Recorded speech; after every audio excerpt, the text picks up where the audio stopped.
helps make an otherwise expensive experience more accessible. Since the Grand Prix is broadcast worldwide, the competition has a large number of fans, who could be seen filling the stands and spectator spaces of almost every stage. Each fan has their favorite fighter though, which can be observed from their look, wearing what's most likely officially licensed merchandise to represent their idol. Helix even has his own drink, the bottles of which are modeled after him. Oh my god, that's so funny! Since everyone sees what happens live at the Grand Prix, everyone is familiar with Dr. Coyle's dangerous invention, Headlock. This robotic, Terminator-esque sentient creature fixes itself to the head of its victim, controlling the individual and their arms, in addition to its own four. It's not clear why Dr. Coyle created it, or how it got loose, if not because she's a purposely bad set free. bitch. Maybe it was to finally. It's like what happened to Chibi Robo. Yo, Yo, I have a friend who loves Chibi Robo too. The ARMS labs have been responsible for a great number of advancements in technology and in general science. If you play the 1 vs 100 Can I mode actually or the ink training this? mode Like, is while this you something I wait in can the do? online Oh my lobby, god, it's you've driving me probably crazy seen here. the DNA men. They look and act like Helix, the only difference being that they're gray, have just one little island, and seem to be less stable, exploding once you punch them. It's not ever explicitly stated which came first, but my Trying to guess do would like be that light Helix is little meant to be touches here. I some might need to advanced just use a form of smaller the DNA brush. man, since there's so many more of them than him. Helix is quite the enigma due to this difference. He was treated as a completely separate experiment, and despite his having broken free from his test tube a little early, he's sentient, has the ARMS ability intact, and is capable of some kind of semblance of speech. What crazy lore! The context surrounding him suggests that Wait, he's hold on, quite that an music went important hard. experiment meant to help collect and process the data of the other fighters. Not all of the research that they do is public, so it's not really known where this data comes into play. The same could be said for Springtron, who was built to fulfill that same purpose, or so it's said anyway. The ARMS labs. Oh, the also ARMS head up OST research on slaps. the That ARMS sound. gene, I a gotta mutation that gives many of listen the to it. characters their That stretched because arms. it Some actually of the sounds past like it goes research hard. done on the gene can even be read in the game. While still relatively enigmatic, the gene has quite a few solid facts recorded about it. It's most usually referred to as a mutation with no real answers on where it came from or if heredity has any effect on it. Dude, It dates what back crazy thousands of lore. years, and those that held the trait were revered by the people, given its rarity. If an individual has the gene, it will result in the manifestation of the ARMS ability, usually around when they reach 10 years old. But there is always the chance it will lie dormant until much later in life. The change takes place overnight and has been noted to occur in plants and animals too. The sudden change Can you imagine if your dog just suddenly had like a curly tail that punched you? With the help of masks equipped with arms. Hold on, I tech, made an ARMS ARMS OC. users can exert a little more control on our newly altered bodies. Some special cases aren't so easily accommodated to, as there are instances of the ability being present from birth, like Kid Cobra. Another strange case is Twin Tails, where her hair has taken on the ability rather than her actual arms. Efforts have been made to understand how and why this happens, and additional experimentation has been done to test the limits of the gene. Despite the incredible popularity of those with the ARMS ability, you're less likely to have it than you are not. The population predominantly lacks the ARMS gene, which leaves a lot of people in desire to find ways to obtain the ability, like Mechanica did. Other than her method of getting ARMS, the only other option is to genetically alter yourself. The only known case of this is Dr. Coyle's, and it isn't known exactly how many tries it took, or the mental effect it had on her. There are images in the game that give a little bit of insight to what she was like before she ran the experiment on herself.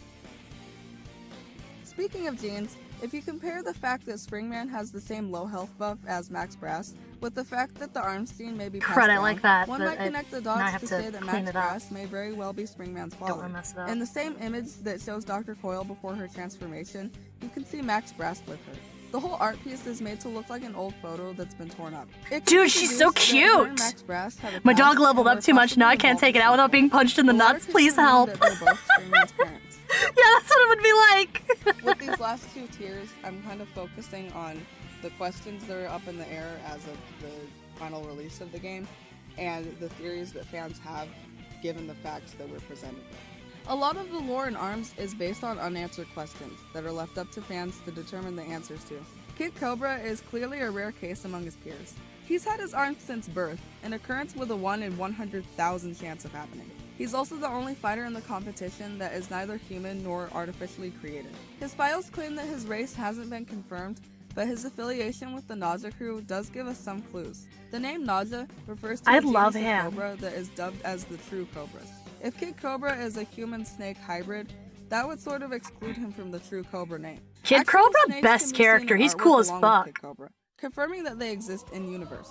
With the nod earlier that animals can carry the ARMS gene, it's entirely possible that Kid Cobra was born as, or was supposed to be born as, a normal appendageless snake. We know some basics about the Grim Creeper Master Mummy. including the fact that he was once dead and that he's looking for his lost family. But that's pretty much it, so we're left with more questions than answers. Dr. Coyle is said to have experimented on him, even being the one to have brought him back to life.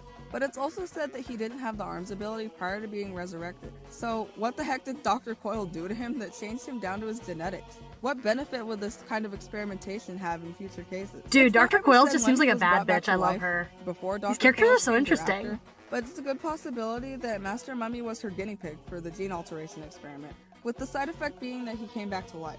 Another question Hey, Alphys, how you doing? Welcome. In his Grand Prix end card, he's seen reunited with his mummy wife and daughter. It brings up the Mummy question wife of if they and were mummy purposely brought daughter. back to life after Master Mummy was, or if they were each failed attempts at Dr. Coyle's gene experimentation. You may have noticed at this point that, like Splatoon, ARMS implements a fictional written language. Characters who are intended to speak English do speak it in broken phrases like Springman and Ribbon Girl. Springman! Boing, yeah! Boing, oh my god! Characters with different Shower, hell nationalities, yeah, however, nice and both speak clean. and sign their names in their Get respective cleaned, languages. idiot! For example, Ninjara speaks and writes in Japanese, and Min speaks and writes in Chinese. Boing, What this shows is hi, that S even though comic. English has the same audible characteristics as it does in real life, the English alphabet is That's the comic. only I'd love to real hear you like script actually that say that doesn't exist in ARMS. boing I like would really like to see how this language in my translates. ear. However, it's I just not want to hear it much in more your like the English in your alphabet. voice. I'd rather A behave boinga more like a boinga, language that writes the whole word boing. as a single character, like I feel like that's We know so that much about the characters boing in ARMS, voice but we're clip left with little has to been no used in a lot of explanation the NSFW announcer animation. for the Grand Prix. He's a particularly strange case. If you know, you know. He fits into a lot of weird categories of outlying traits. He isn't human, but it's not confirmed so that funny. he isn't artificially created either. Kills Nor me. does he resemble any plant or animal, really. He also appears to have an extra arm on his head. I can't say I want an for extra sure that arm on they're my all head. What the functional, heck? as he's never shown actually using them in the same way as the other fighters. A strange little detail they do include is that the Misongans seem to take a particular interest in Biff, seen in Misongo's Grand Prix end card. In the notes of this gallery entry, Biff himself even states, "The Misongans were sure happy to see me for some reason." The totems in Misongo's stage are vaguely shaped like Biff's head fist, but this could just be a coincidence given We'll that just get in a this body with an motif extra arm is on its common head. all Easy throughout fix. ARMS. I Given can't. these details, I gotta however, find one I have a little first. theory that Biff I might gotta be stay a home god tomorrow. There's a worshipped by the snowstorm. Misongans, Nice. or a descendant Yeah, we've of been one, having rain all day or here. even at least a resemblant of a god. Another thing I realized is that Misongo's little spirit guy has a similar cross pattern on Or his make face one. like Biff Do I look like Dr. This Coyle to spirit you? could possibly be Do I look his like I could just make ancestor, myself a god, guy? or otherwise Come on religious now, figure. Taco. Get it In the together. ARMS Labs Confidential 1, images and text from 1500 years prior are depicted. One in particular showing an image of 3 people with the ARMS ability Come in a on. medieval Can I style. actually ink One this? of Is that these something I people can do, looks like please? Biff, and with the context of it being a medieval document, it makes Yeah, it looks sense nice. to I'll take it. consider a I'll accept it. religious point of view for the artwork, making this more evidence in support of Biff being something that transcends the other in-universe species. This is the strongest theory I have, so it's a little long, so bear with me. Helix's main motivation for participating in the Grand Prix is to, quote, prove the merit of the ARMS Labs research. Springman exhibits a similar desire to prove himself, and in a roundabout way, How hard could it be? Just slap some stuff together and it'll work. Surely. There's no way it could go wrong. Oh, Taco! Laugh track plays. You can just take other vessels. I mean, yeah, but where am I gonna find a vessel with an arm on its head? Come on, I want to be a unicorn that can punch people. I want my unicorn power to be that I have a fist that will punch you. His body language in this artwork suggests some kind of existential or deep thinking, perhaps questions of his existence and purpose. Again, how could he have these thoughts unless he has or was designed with prefabricated thought? Eventually, Helix's data is referenced to create Springtron, who is a faithful replication of Springman. How could this be a one-to-one comparison when Springtron has such a specific That looks purpose? good, right? Helix's fighting style Like this and the ability section are of both hair? wildly That looks different good. from Springtron. What information I'm trying to could make be it kind of taken from like Helix and applied to a copy lighter of someone than who already the exists? If he isn't a copy the lines I've himself, been doing. Springtron is So. said to have had to be Yeah, that allowed wouldn't to end step well. out of Trust his me. head. Exactly. A statement that solidifies Teleport that to he was always trying to escape I would something, love and to. also suggests Dude, I that really he want to was make like a physically changeling had to model escape Why would they be for so shady myself. I and think that'd be mysterious really if they're a cool. simple research and tech project. Biff even mentions that Springtron may have been built based on blueprints that were stolen from Mechanica. Why would Dr. Coyle need this if the very first intention behind her research was to create a robot of Springman? Yeah, that's She fine. was able to create another robot prior all on her own and gave herself robotic weapons. So her having to steal blueprints seems very last resort. I don't know which part I want to do next. Dr. Coyle Let me also see the refers other to Helix side there. as a disappointment. But if his information could be used viably and produce something successful, it suggests that this wasn't his main purpose to begin with. So what was it? In the notes of the Helix Awakes artwork, Biff mentions that someone at the Arms Lab reported that Helix broke out of his chamber earlier than planned, which could possibly mean he never finished developing. Thank you for the sippy. Thank you for the sippy. The pain of the strain between her and her family may have left her yearning for her son's presence in her life, and therefore an alternative to the real thing in the form of a clone. Something Appreciation. Felix was supposed to be. Never realized how cute Springman's character design was, right? Yeah, adorable. Like, all these characters look super good. To any means necessary to procure said information. For example, Twintel has turned down multiple of the lab's requests for samples of her hair, although they still try to attain it in secrecy. The ice cream man is going around. Should I get something? Go get ice cream, xephrou! Anyway, Kid Cobra is another victim of this close studying. And there's even a whole article. Thank you for the save. I just realized I don't think I've saved this entire time. Investigation of him must be prioritized. Thank you for that. I have been getting auto saves though. So okay, we're saved. Thank you. Slow the labs down, as it's also stated in the game that an investigator is currently. Ours is that kind of thing that could have been a super sick franchise with a huge fan base. It just wasn't. I really think that maybe the material not really linked to him. The marketing just didn't do it justice. With the evidence that we do, like this absolutely could have been the next Splatoon. I think they wanted it to be. It just didn't turn out that way. You know. Separate rare occurrences.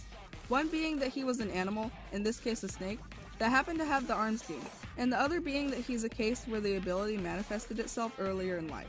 It would also explain why he's so secretive about his family too, as they'd still just be normal snakes. If what the arms gene God, I would love it if Kid Cobra was just like, oh, snake. That would be so funny. It can be concluded that the arms gene makes several alterations to the Bring back Arms 2023! Especially considering that not all animals with the Arms was fun, but there wasn't much to it. After playing through it, there isn't much left. So yeah.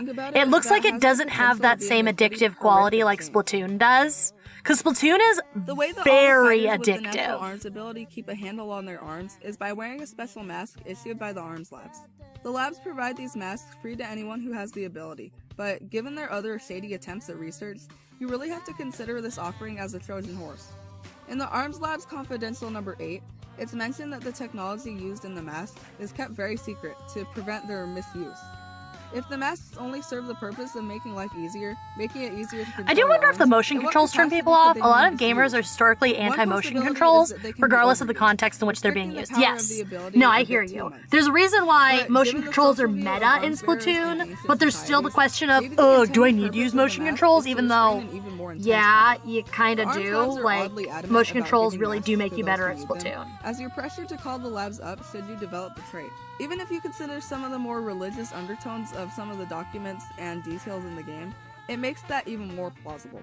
Science will always try to explain a religious occurrence, which explains the lab's past as a ministry, and their unwavering desire to explain everything about the arms. Hello, Heaves! That could very well Splatoon's simplicity is its edge. It's literally MS Paint combat, but that's what makes it so fun. Yes, this seems like a lot more of a complicated combat game versus Splatoon. Splatoon has a low entry but a high skill ceiling, which makes it good for casual and competitive play. But I think that this game is a little too complicated. Thank you for that, Eve. I really appreciate that. I can play a few rounds. I used to have so many screenshots of it clogging up my Switch. It's funny now, but anyway. Please support this game in any way you can. It has so much potential, and it still has a fairly active, dedicated fan base. It really does seem to have a lot of potential. It's kind of sad that it never really took off, but I can kind of see why it didn't. I know that ARMS is something very niche and very odd. Like extremely niche, yeah. I feel like the only times people talk about it is to say something bad. Content-wise, ARMS was and is bare bones. It's like, you know how Mario Tennis Aces didn't have much to it and it got more content through free updates? ARMS is like that, but with no updates to add much of anything. That's really sad. Because it seems like a really cool and interesting world they made. They just never really, like, gave it anything to keep it alive, you know? I could go on and on about it. The reason why I chose just to do a lore iceberg is because that's something I'm very knowledgeable about. But anyway, the lore just seems utterly fascinating for this game. At least gave you a little bit of interest about ARMS. Even I didn't expect to like it this much, and maybe if you give the game a chance on your own, you might have that same thing happen to you. Thank you for watching, and I'll see you in the next video. Until next time, fighting fans. Okay, Yuki Koyuki arms stream when? This seems like really interesting, actually. I don't know if I'd get into it, but this seems really interesting. That's really cool. I didn't know about this. I did not know about this game at all. That's super hype. Luckily for me, Feels to me like the people making ARMS were super passionate about it, but Nintendo themselves didn't really end up having much faith in it. That tracks. People don't really play it because it doesn't have free updates. It didn't really have much. And a good chance. Sorry, I'm gonna pause this really quick so we can keep talking about ARMS. It seems to me like people didn't really play it because there wasn't something to keep you coming back to it, right? Like Splatoon is really simple, and that makes it really addictive. And ARMS seems like it had a high barrier of entry and a high skill ceiling, which made casual players less interested in keeping up with it. You know what I mean? And then when it got it didn't get many updates to keep people hooked. That just really left it out to dry. You know what I mean? That's kind of my theory. Taking away from it. It will only live on in memory because Min Min is in Smash, low key. Yeah.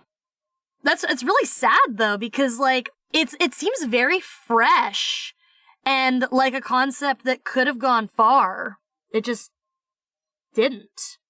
Which is kind of tragic, you know?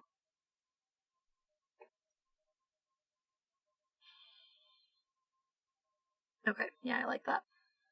Okay, going back to Nicktropolis. Actually, would you guys be mad if I BRB'd for a second? I have to pee, really bad. I had a whole Mountain Dew, and I have, I'm working my way through a big old water, too.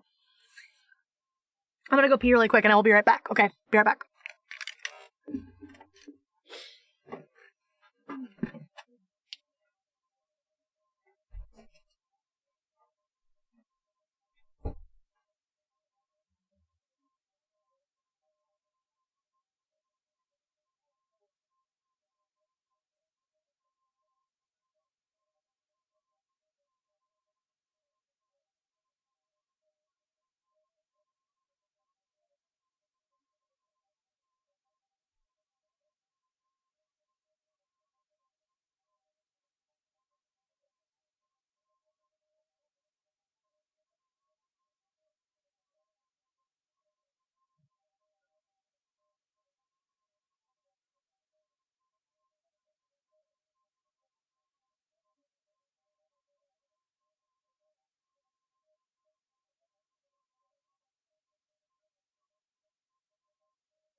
I'm back. Did you miss me?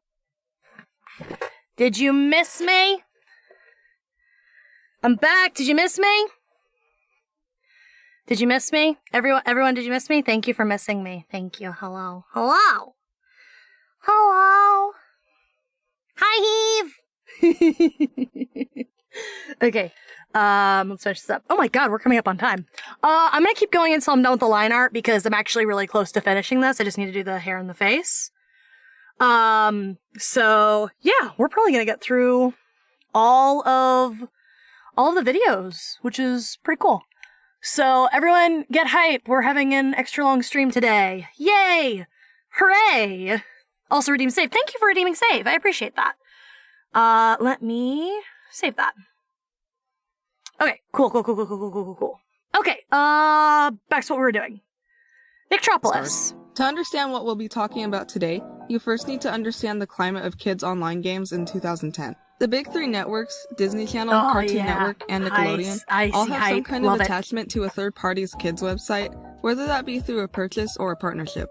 Disney had just bought Club Penguin in 2007, bringing it to its peak usership and continuing to see those numbers into 2010. Cartoon Network is pushing ads for Movie Star Planet, and there's rumors that they owned it for a brief period, but every snapshot I viewed of it on the Wayback Machine had its copyright credited to Movie Star Planet APS, so I'm not sure that this is true. I think that they just had their parent company Viacom had bought Neopets in 2005, giving it the much-needed fuel required to contribute to the online kids game Wildfire. However, the recent years had been the era of the kids MMO, and while Neopets had some of the elements of an MMO, such as basic story, games, basic player customization, and message boards, it lacked the multiplayer feeling of its competitors and played more like a pet care game. Its rivals, even including games like Free Realms and Wizard 101, had the leg up on Neopets for the reason being that they held more features common to an MMO. Grand quests, chat systems, multiplayer games, deeper player customization, and relatively open worlds to explore. Neopets did make an effort to compete on their level with Neotopia, but that's another subject I could do another video on later, so I won't talk about it this time around. Tales of Neopia? I actually don't remember that one. Of having their own MMO/virtual world under their own name. The internet is very vague about what does and doesn't count as a kid's MMO, so I think I'll just stick to calling Nick's case a virtual world. As early as 2004, Nickelodeon began production on a virtual world for them to slap some orange paint and slime on and call their own. A bare-bones open beta of this game was made available in November of 2006, and 5 months later, the beta was closed so Nickelodeon could process the data and feedback, announcing that well over 3 million players participated in it. Come January 30th of 2007, the game was completely opened under the name Nicktropolis. The game was accessed on the Nick.com website as sort of an in-house game. Nicktropolis utilized 3D graphics and had many features to keep players entertained. The character creation system was very broad, allowing players to change their avatar or Nick self freely. New Neo pronoun just dropped. You could customize the build of your Nick self, your skin color, hairstyle and color, shirt, pants, and shoes all independently of each other. You were also given a room to hang out in and decorate. With the in-game currency, Nick Points, players could purchase furnishings for their room and otherwise remodel and recolor it. The interesting thing about this currency is that it could be earned all throughout the Nick.com website, and wasn't limited only to Nicktropolis itself. The game's chat function was very limited to protect children playing. Only pre-approved words could be used, and no names could be entered in the chat. There were also multiple chatbots for players to interact with that were based on various Nicktoons. Nicktoons were also the basis for chat rooms and clubhouses on Nicktoons Boulevard, where your Nick self could explore iconic settings from Nick's many cartoons. That's actually kind of hype. The Nicktoons characters themselves were implied to all live here, which I say is the most fictional aspect of it all, because there's no way you can put that many cats and dogs and cat dogs in one city and expect them to all get along without questioning if they're actually the one who's a mutation. There were a lot of franchises they referenced in Nicktropolis, so here we go. I won't get into specifics, but Nicktoons Boulevard residents hailed from SpongeBob SquarePants, The Adventures of Jimmy Neutron Boy Genius, Planet Sheen, Jibbles the Trombo! Danny Phantom, The Fairly OddParents, Invader Zim, Rugrats and All Grown Up, which how would that work? My Life as a Teenage Robot, The Ren and Stimpy Show, Dude, Teenage Robot Cat goes Dog, hard. Rocket Power, Hey Arnold, Robot and Monster, Real Monsters. Robot and Monster, I don't remember that one. Rocko's Modern Life. This wiki entry says Rise of the Teenage Mutant Ninja Turtles, but I know that can't be true because of the time frame, so I think it means the 2012 series. The Wild Thornberries, Blaze and the Monster Machines, Fanboy and Chum Chum, Cat Scratch, which I had to look up to remember what it was, Cat Avatar: The Last Airbender, Scratch! The La Legend la of la Korra, la la la la, Chalkstone, Paw Cat Patrol, Dora the Scratch! Explorer, Gordon Rabbids and Waffle and Invasion, Mr. Blick when the old lady died, she left them rich. Oh my god, I remember that This list might be show! confusing some of the shows that were featured in the redesign/reboot we'll be talking about, because I know from personal experience that a lot of these shows came after this change in 2010. I literally cannot get this Explorable line and it's locations in driving me Metropolis insane. included Bikini Bottom, the Krusty Krab, the Chum Bucket, Retroville, I never watched Fanboy and Dimsdale, Chum Chum. Amity Park, the Barnyard, the Thornberrys Convy, the Northern and Southern Water Tribes, the Fire Nation Capital, Ba Sing Se, which there is no war in, the air temples from all 4 cardinal directions, Tough Headquarters, Tommy Pickles' house, Chucky Finster's house, Bill and Lil's do I need to house, accept it? Do I need to Angelica's accept house, that why would you line? wanna I go really there? don't want to accept the Chalk that line. Zone, Rabbitland, and a few Chalk non-specific Zone, locations such as Metropolis Central Park, Chalk Zone. Nickelodeon Studios, I remember Chalk the Zone Town Hall, too. God, and the these Metropolis Nicktoons. Police Department for some reason. I don't know whether or not all the franchises had their own locations, or if this list is just incomplete, but it is the only list I can find. Most locations had general stores where you could buy clothing and furniture specific to each show. Players could also visit the Teen Nick Point, themed after the show The Naked Brothers Band. Other chat rooms were based on limited time oh my events, God. such as the Kids' Choice Awards. These rooms even allowed you to cast your vote in the awards show. There were various games you could play too, and I would think you'd get Nick points for playing these. Another feature was the fish ownership system.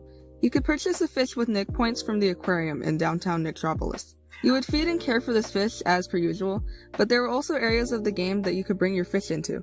This demo reel I'm referencing mentions an undersea volcano, lost ships, and castle ruins.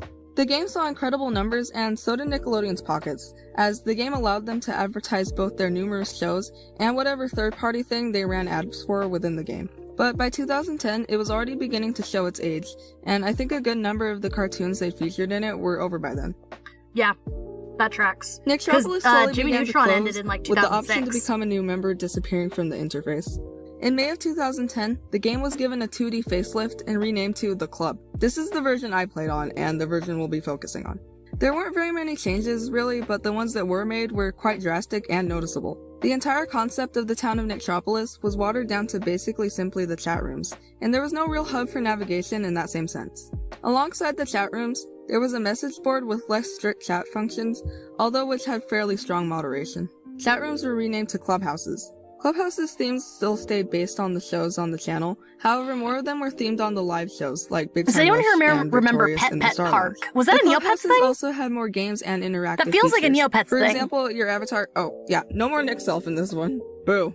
Your avatar could take pictures with Big Time Rush in the Star Lounge.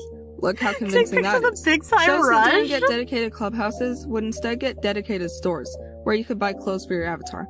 You earn club points— oh, they changed that too, by the way. They changed Nick points to club points. Maybe they changed more than I thought. You earn club points by playing games. One was a little trivia game like the one in Movie Star Planet that never formatted quite right. Other things they removed were the aquarium and chatbots. And Not the thankfully aquarium, police your station. fish friend! Everybody liked that.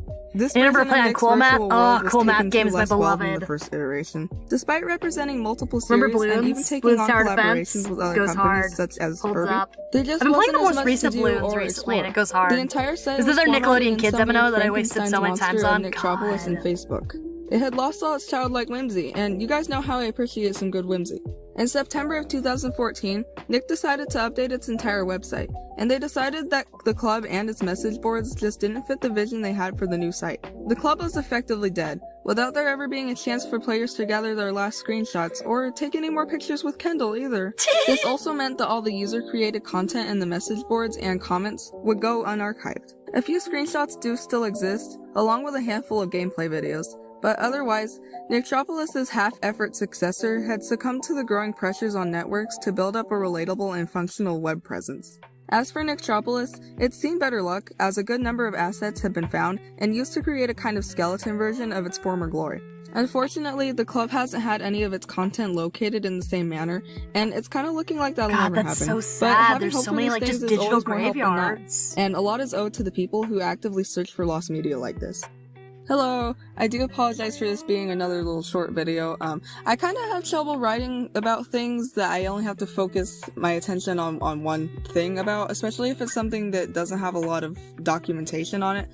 I generally don't like really to just interesting, go though. off the Lost Media Wiki and focus on one thing. I kind of like to break up my attention over, like, several things. I kind of don't like that my Lost Media videos are so short. I've seen other content You're creators doing in the Lost amazing, Media category sweetie. that they're able to make these giant videos, and I just can't focus my attention so strongly on them for some reason. I think it just has to do with the fact that it is lost content and not all of it has been saved and documented. Only the memory of what it once was is present, and only that can be recorded. I do also like to focus my attention on things that aren't on the Lost Media That looks Wiki, because good, those right? things are equally Like, that hair important looks to really find as good. well. We I shouldn't think that's have to turning wait out for really cute. recognition I'm of very something proud to of go myself. after it. We should be able to I like her determine voice a on our lot, own not gonna lie. that this is something that's lost, and we should focus attention on I it, like even her- if the it's like- biggest eyes in Lost Media. Here's the thing, like, she doesn't have a radio voice. You know what I mean? She doesn't have that like super dulcet tone, but she has a very unique voice. They have a very unique voice that fits their character and their vibe really, really well. They have a little bit of a lower register, and I think they have a slight lisp, and it's very unique, very endearing, and very sweet. And it fits the exact vibe that they're going for excellently. And it's really nice. It's really, really nice. I like it a lot. They're doing a great job. Do you see why I love her videos? Do you see why I love them? She only has like 1,000 subscribers. Please click the link in the description box below and go subscribe. And please leave comments on her videos telling her that I sent you, because she's very cool. And once I start making videos, I would really like to collab with her. Just gonna throw that out there. xephrou, if you're watching this, I'd love to collab. Aren't. I know I'm kind of going on a little tangent here, but that's something that's really important to me. She makes and I'm great also trying stuff. to make this video a little longer. I do think some of the club will be found at some point, and I hope that other users will come forward with some of their information regarding the topic. But for now, all we have is the very few people who are dedicating themselves to the search, and people who are putting in the time to rebuild them, such as Nitropolis.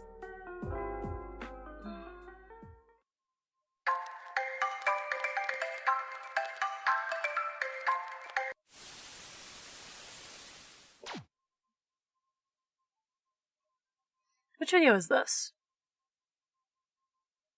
Oh, that's such cute fan art! That's so good! Yippee! If you're somebody who's familiar with the doll industry, you probably know Oh, is that this the there Monster are High? hundreds of brands out there. From Yo, it's the classic Monster High Barbies video! to more complicated dolls like Rainbow High. There's a doll for every type of person with every type of aesthetic. Today, we'll be talking about my favorite doll line, one with a lengthy history of embracing its weirdness, Monster High. Before we actually get to talking about these dolls, there's a few concepts surrounding other doll brands that we have to discuss first. Nowadays, we consider Barbie as having a squeaky clean image, but at some point in time, parents felt she was too seductive looking for a kid to play with. Barbie This was too resulted in sexy, a I remember redesign this. for her in the 60s that made her a little less busty and brought her hips in by a little. Another criticism of early Barbie dolls. Oh, the reason that the early Barbie dolls were sexy is because they were originally a gag gift from a gentleman's magazine. I can't remember Barbie's original name, but she was originally a German character. I believe she was German. And the doll was based on a character, Lily. I think that's correct. Thank you, Space Podity. She was based on a series of short comics that ran in a gentleman's magazine, basically like a Playboy magazine, in Germany and in Europe. And the little miniature version of herself was a gag gift that you would give to, people who read the magazine. And I think someone from Mattel was on a business trip in Europe, saw this gag gift, and was like, hey, that's actually a really good idea. So they bought the rights to that character and then turned her into a fashion doll in Barbie. I'm pretty sure that's the deep lore. Was that she was kinda just a pretty face with no real story until around the 80s, when she'd get special variants for multiple occupations, such as a CEO or astronaut. This was always less of a complaint though, as a blank slate can usually help spur a child's imagination. Well into the 90s, as fashion changed in fairly drastic ways, more doll lines alongside Barbie chose to represent themselves as fashion dolls. A great example of this is Bratz dolls, who have outfits Yo, heavily Bratz! inspired by pop culture trends of the late 90s and early 2000s. These dolls also saw heavy criticism for their stylized features, particularly their made-up faces and full lips, alongside their clothing Barbs. styles. Saying Something I'll Barbie reiterate weirdly. when I do my Bratz video is According that to the dolls were Google, her deemed name to is be too Barbara mature, Millicent despite their target Rogers. Yeah, that audience being tracks. teens and tweens, and the fact that Barbie, a blonde white woman with conventionally European features, was being dressed in the same way at the same time. In contrast, 3 of the 4 main Bratz girls were people of color, who were actually the pioneers of what we consider to be Y2K fashion today. Another matter often discussed in the doll community is male dolls. For the most part, Ken serves the purpose of being a malleable accessory to whatever story you played with your Barbie, with not a lot of story of his own in most cases. The same went for Bratz, as well as generally whatever other doll lines pursued creating male dolls. With these 3 issues in mind of body type, clothing, and male representation, we'll better understand the core theming of Monster High. Something's lurking the halls of Monster High. I Something love killer. Monster High. Something fierce. Now we're fierce. Monster High, Teen Monster children High, of legendary Monster monsters. High, Rescue the freaky she electrifying, can stitch 'em fly, in style. Monster He's High. killer with fantastic smile. Dracula's vapid count fab and more. Laguna's true blue fishnets galore. Some more lore. Brats were based off of advertisements in a fashion magazine. That tracks. It's a monsterista thing. Get your fashion freak on. Oh, they're so good. Gen 1 Monster Highs are just so iconic. Sold separately. Pitching and development for Monster High goes back as far as 2007. Created by former Mattel employee Garrett Sander, Monster High was brought to life as a passion project he'd always dreamt of heading up. Inspired by other projects he'd worked on, such as Winx and My Scene Barbie, Monster High dolls would be high schooler fashion dolls descended from monsters in pop culture, such as werewolves, Dracula, and Frankenstein's monster, all of which served as the parents for 3 of the first prototype dolls, Howling Wolf, Eula D, and Frankenstein. A 4th trademark for Operetta was filed, but she didn't. I remember get a looking at the new prototype designs on doll Google, made it at showed me this time. expensive The looking test old dolls collection were dolls. more That realistically tracks. proportioned and had more human skin tones. Down the line, as the prototypes were tested with a target range of 8 to 12-year-old girls, they would actually give the feedback that they weren't monstrous enough, and when presented with the suggestion that Frankie be more green and Frankensteinish in color, something Garrett Sander had wanted from the very beginning, they agreed. When the dolls did finally hit the shelves in 2010, Green Frankie is so now iconic. sported She's such a pale pretty green shade of skin green. tone, and Eula D, now renamed to Draculaura, had a pale pink skin tone. Howleen, renamed to Claudine, had a bit darker brown of a skin tone. And then Howleen otherwise eventually saw got most of her reused changes in for her hair little and sister's clothing. name. The finalized dolls also used a very different mold from the prototypes, with bigger They're a lot heads, more cartoony, smaller yeah. bodies, and skinnier limbs. These dolls were scary to parents for pretty much all the wrong reasons.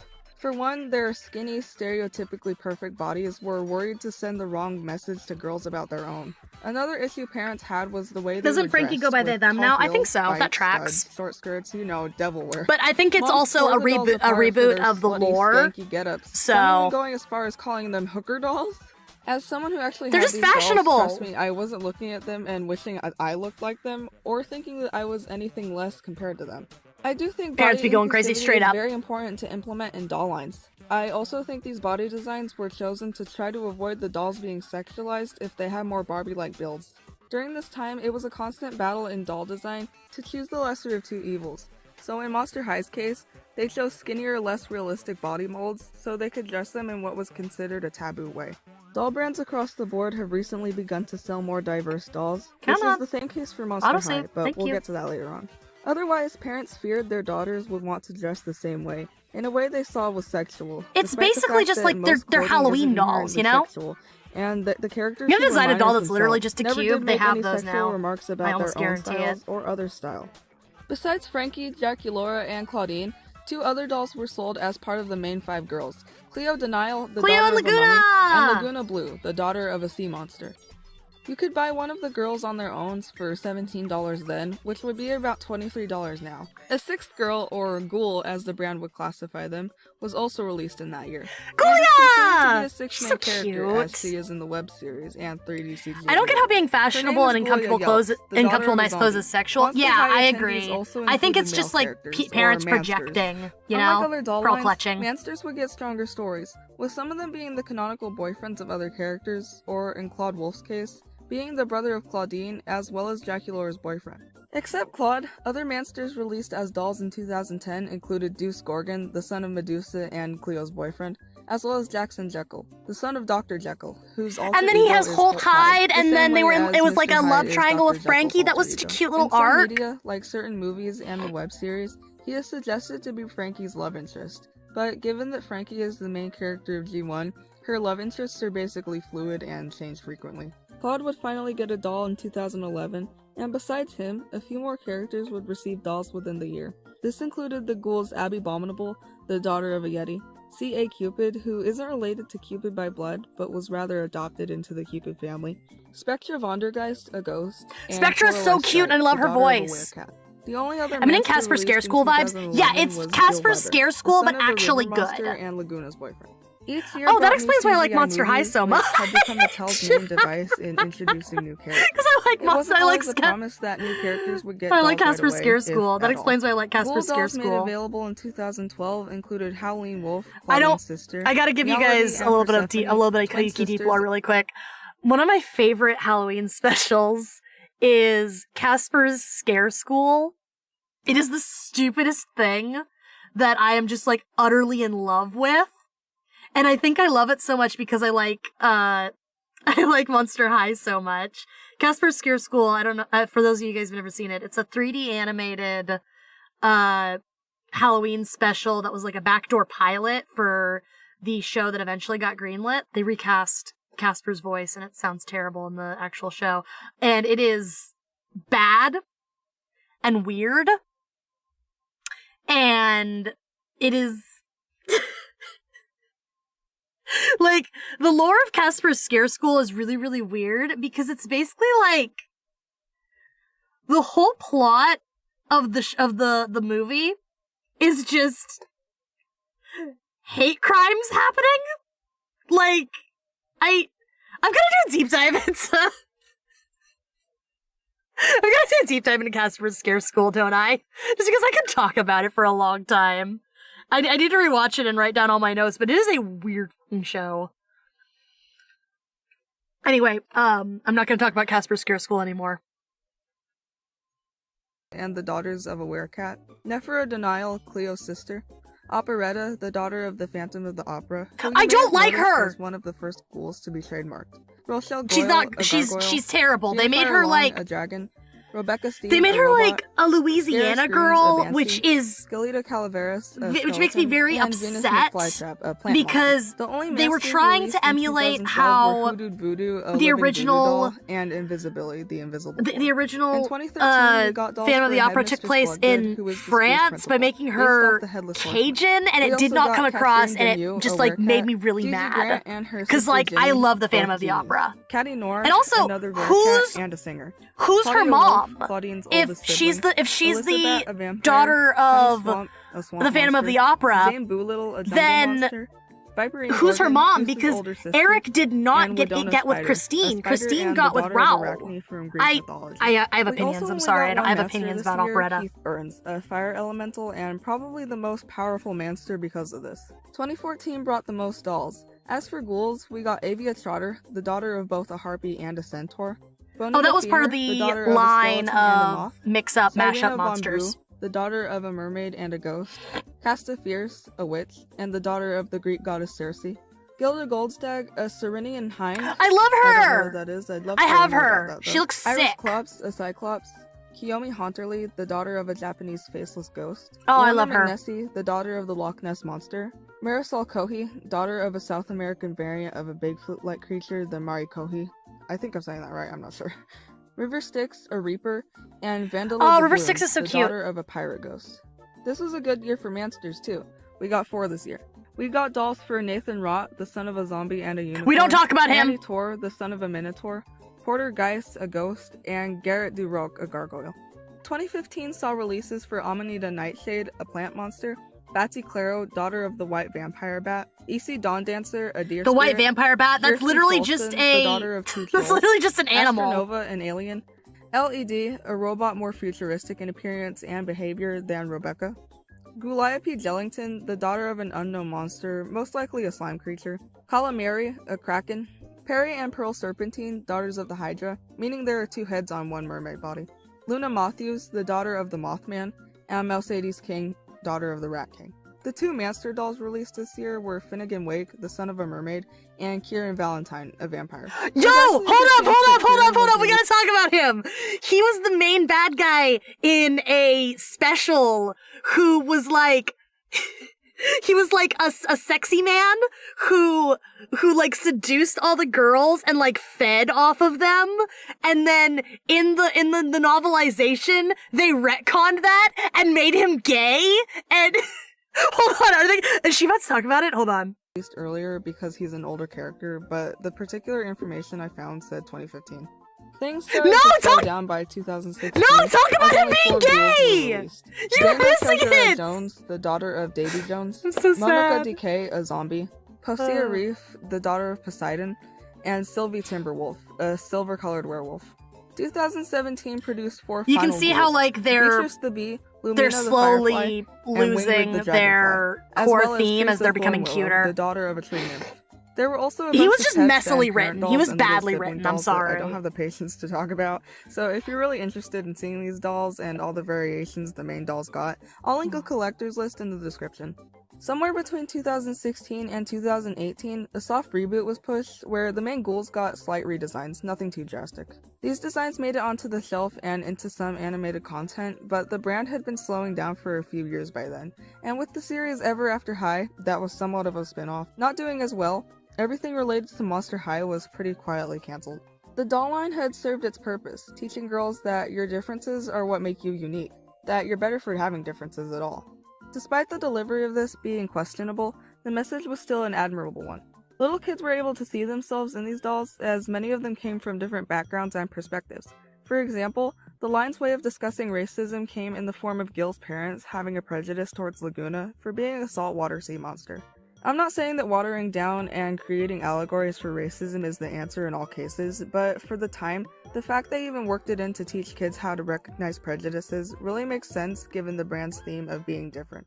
While many ghouls in the series did have a lot of their focus on love, characters like Abby and Claudine didn't express an interest in love nearly as directly or frequently as other characters. Giving kids Yeah, and then someone to Claudine got relate to if retconned they into focus being in a life, lesbian. even on less obvious levels. They were special characters for kids, with Ghoulia only being able to communicate through groans and other similar noises, but also And with she the was other best characters being friends able to with understand her Cleo, and get along and with Cleo her. had kind of a lot mean girl nonverbal kids related personality to her on a deeper until level. she got This doesn't mean that the series was without softened its and missteps, Nefera took though. her place At as the one mean time girl. in Claudine's biography, she mentioned having to shave an excessive amount in order to stay well kept, and presumably to appear more attractive to boys, which at the time I never read into did Monster make High, that but now more I'm of a intrigued. character. It's good. It's While really I'm sure the interesting. line I was like a it. throwaway, a joke about how hairy Oh, werewolves I can actually, get, hold on, let me it talk was about this a still little in bad bit, taste. really quick. I have some Monster High OCs. Did you guys know that? Would you guys be interested in a video where I talk about my Monster High OCs? Because one of my OCs, her name is Slendy Operator, and she's the daughter of Slender Man. I like back in the heyday of creepypasta, I had a huge Slender Man phase, and I still love Slender Man. He's still my favorite monster. And okay, do you guys remember my OC Audrey? She's a dimension traveler, etc., etc. So Audrey and Slender Man had a romance for a little bit. And it was and it was really, really fun. So I made Slendy Operator as a hypothetical, what would their kid look like? So she's very self-indulgent, and she's not actually canon because I'm actually reworking Audrey's story now, and she doesn't date Slender Man anymore in the new story, which is really sad because I really like their relationship. It's deliciously toxic. And yeah, I've actually reworked Audrey and Slender Man's relationship actually is getting reworked and ported over to a new character, for Pasta House, which is my sitcom story about all the creepypasta characters going to college together in a frat house. Slender Man has a girlfriend named Proxy, and she's a masked character. She's got little braids, and she and Slendy are dating, and Jeff hits on her. It's great. I just gotta talk about Pasta House. I'm sorry. I gotta talk about Pasta House at some point. I'll make the pasta. I'll do the video on Pasta House for Halloween. Anyway, yeah. So, Slendy Operator was like my main Monster High OC that I had for a while. But I feel like I could make more. There's a lot of creepypasta characters that would make fantastic Monster High OCs, I think. Like,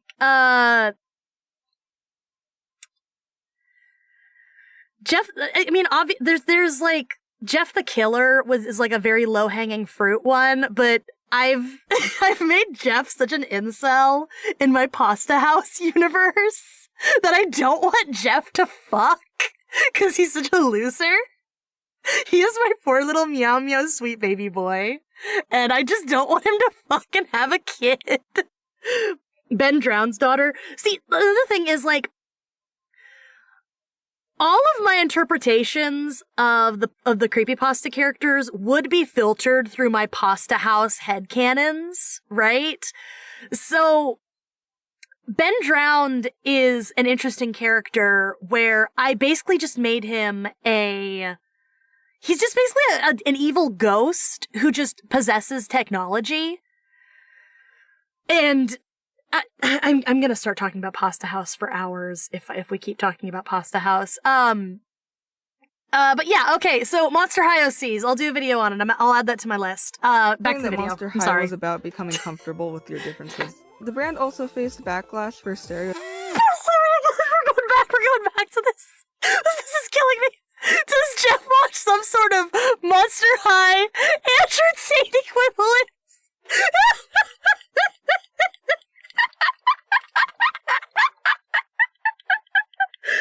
No, you got me chirping. Oh no.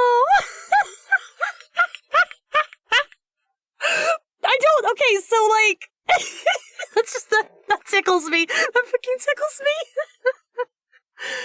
Okay. No. He's not an incel in that way. He's just like, he's just very luckless in love and very pathetic. So when I'm writing like the Pasta House characters, and when I'm writing a lot of characters, I don't want to butt things up too closely to real world. Thank you. I don't want to butt things up too closely to real world issues, right? So he's not like a misogynist. It's just he's pathetic and he's got no swag. And he's mad that he has no swag. He's not like a violent misogynist, which is what Andrew Tate is. Fuck Andrew Tate. I hope he goes to jail for many years for human trafficking. He's a horrible person. Okay, I'm sorry. Back to Monster High. I'm sorry. We're not talking about Pasta House anymore. Typical elements in certain characters like Skelita, who is Mexican. I love Skelita! And Easty, who is indigenous. Most of these stereotypes came across in their Easty's design not choices. great. Cleo was also criticized for the way she was portrayed, that despite being Egyptian, she didn't There's have something Egyptian stupid facial comedic features about in even a particular. spooky high Regardless school. of whether There's or some not loser any who watches content was being Zombino released, Tate. the Monster High fandom thrived. The kids who had grown up with the dolls had grown out of them, but they'd remained in their memories and hearts of Monster them. High. Due to this, the kids who had both matured and still maintained a good relationship with the series were able to see both the brand's strengths and weaknesses. Fans suggested simple changes in diversity and narrative both before Generation 2 and during, which would become long-held opinions for many individuals, including myself. When rumors began to circulate that a second reboot was in the works for Monster High, fans were excited to see just how more freaky fabulous the series could get in a 2020. And they kind of defanged them for freaky Gen 3, is one way to honestly. put what we ended up getting. From the earliest rumors in 2020 to official news in 2021, the overall goal for Mattel was to make Monster High this more is the diverse, with newest new gen dolls, right here. a new TV series, and even a live-action movie. All of this seemed like very promising news until we began to get more official details and leaks. One positive was that they did give the characters more diverse body types, and even more diverse personalities and backgrounds. However, they also made decisions to drastically alter the previous canon of multiple characters, some in harmful ways. I don't know a much better way to really point everything out other than to go through the characters who have been detailed upon as of 2022, as well as talking about the movie, which is a whole other problem. Instead of Frankie being the focus ghoul in this reboot, it's Claudine, which I actually really like. but something that a few people have pointed out is that she was rewritten to be mixed. Adding freaky fabulous to my vocabulary. This gave Mattel the opportunity to lighten Claudine's skin tone by a fair amount. Ooh. Despite years-long backlash about the inconsistency of her skin tone between her official art, the web series and movies, and merchandise. It even raised the question of which decision came first, to make her the lead or make her mixed race, suggesting that Mattel was just hesitant to give the lead to a darker-skinned character. Frankie in this reboot is non-binary, which is actually something fans had suggested and headcanoned for years. Other than this, they retain most of their previous characteristics, coming across as young and naive, but otherwise very intelligent. They also have a prosthetic leg, another of most fans' personal headcanons for them. Overall, I would say that Mattel did the best job with them in this reboot. They absolutely decimated Draculaura. Visually, they gave her a very cute design, making her one of the more plus-size characters, if you can call that very plus-size, but regardless, bigger than Gen 1. Gen 1 Draculaura is known for her sweet, bubbly attitude, and her tendency to treat everyone she comes across as warmly as possible. What they did in the reboot was make her cold and slow to open up. Ooh, in the movie, she's like mean that. to Claudine and Frankie at first, before becoming friendly with them. I don't But like how even she's the then, mean she's girl a little now. snarky to other characters. As someone who physically looks a little more like this Draculaura, but kins Gen 1 Draculaura, it just confuses me why we couldn't have both. I know that the cutesy, sweet, plus-size girl trope might be a little overdone, but Draculaura was always It would have fit her a lot more. I think making one of the more curvy characters a borderline mean girl who feels a lot of pressure on Yeah. herself to fit a certain image sends a somewhat negative message, but I could be reading into that by too much. Another I don't know, I character think I that can changed a agree lot with that, was I can follow Laguna. that. She got a full head-to-toe redesign, making her pink instead of blue, with long, colorful hair, and more fishy features like I like motions Twirly. and Twirly sharp looks great in monstrous this, teeth. in the redesign Another now. little detail fans had asked for years. I think she looks really cute. Another big change they made regarded her race, having it that she grew up in Honduras rather than Australia. This is one of the more minor controversies, but still important nonetheless. Fans argue that changing a character with an already non-American background to another background is redundant, that more diversity could be created by having both characters with both backgrounds. I have to say I agree. Another thing they could have done was make Laguna an Australian indigenous rather than having Ooh, her that just would have be been so Australian. good! I feel like Dollhouse have always had this problem with depicting Yes, making indigenous Laguna peoples, like whether that be Aboriginal. from Oh my America or god. Australia or anywhere else. Cleo saw the least of a change, remaining the same as a person, somewhat of a bully and conceited, but able to mesh with the other ghouls. In the movie, this is less true, but honestly, I can't say that the movie matters as much. Her design implements less stereotypical Egyptian clothing, but her facial structure still She looks like remains a mostly European fusion looking. of Cleo Eustace and upgraded from Nephra, being a little honestly. bit of a Like pushover original to being Cleo. a little less of a pushover, with a deeper personality. Not to say Deuce didn't have one before, it's just made more apparent in a quicker fashion. Probably character change, but like don't biggest change change too they much. Like made if you was are gonna writing like it in that he completely broke up with reinvent Cleo them, like prior to the events go of the balls movie to the and wall, rather you has a know? crush on Claudine. This Don't isn't necessarily a mess bad thing with or what we already controversial know for and any reason. love. That's Just my a little opinion. upsetting to fans who think a snake-based character is a better fit with the Cleopatra-based character, you know, for historical jokes. Heath just sucks. This is completely based on aesthetics. It's my personal opinion. He's exactly the same as he was as a person. He just looks bad. In the movie, he Yeah, looks he doesn't like look an uglier good. designed Mo from the Doodle Bobs. In the He series, does! He's just very It's underdesigned, true. as most side Oh, characters it's in the series are. true. Speaking of Tear side the bitch characters, apart. Ghoulia was made into even more of a side character, which sucks to begin with, but the other Yeah, big Ghoulia change was they made to like her was making her Cleo's completely best verbal, friend. disappointing nonverbal fans who had attached themselves to her for this reason.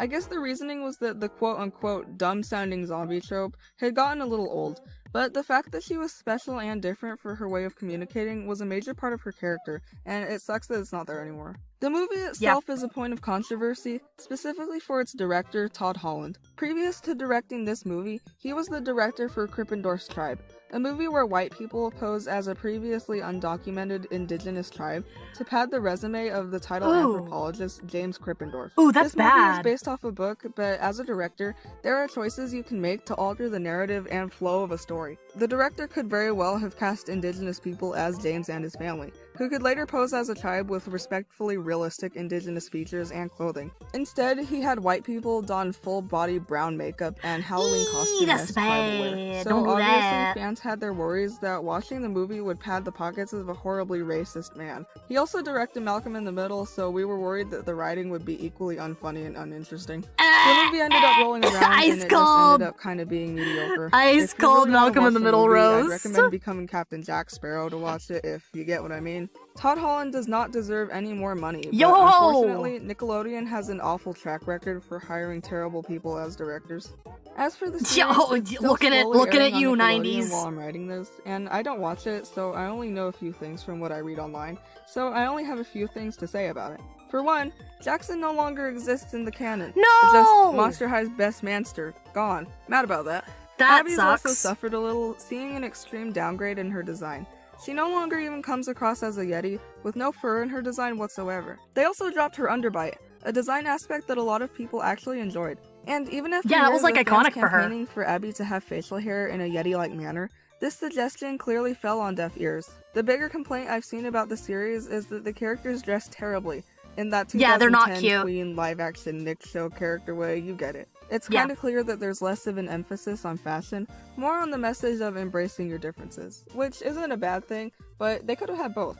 Right now, nobody can really say how well the new generation is doing. Mattel is supporting the Monster High brand by selling Gen 1 collectors and reproduction dolls, presumably as a cushion for lost money if Gen 3 fails. Old fans are sort of at odds with the new generation, but it kind of looks like younger kids are enjoying it. Well, that's good. That's kind of the more important thing, honestly, that new generation's doesn't erase enjoying Gen it. 1, and while Gen 3 has big issues, it solved most of the ones that Gen 1 had. I still love Monster High, I always will, because it taught me that, yeah, I'm different, but that makes me special. It makes me me. I concur. Hello, I just wanted to say thank This you was for a good watching one. the This was a video. good one. Good The job, support has xephrou. I been like great. this video. I could talk more about the movie. I think in the future I will talk about the movies on their own. Yeah, they use a lot of like one, snipper but it was already clips and Undertale music. It's really good. They have a good like I write all my little scripts by hand. So pool I have of to video finish game up music the that one they I'm pull from. doing It's to nice. Get to the next one. So that's kind of my motivation for getting scripts done, is like, oh, I get to this script if I finish this one. So I also wanted to mention in a video itself, I know I made a post about this, but I have linked an email in my channel description where you can submit fan art and stuff. I got a piece of fan art that I showed at the beginning of the video. I'm so absolutely if you going to be ever showing wanna off, submit going to be fan sending art, them or this if fan you art when I draw finish fan art it. and just don't have a way to get it to me, there you go.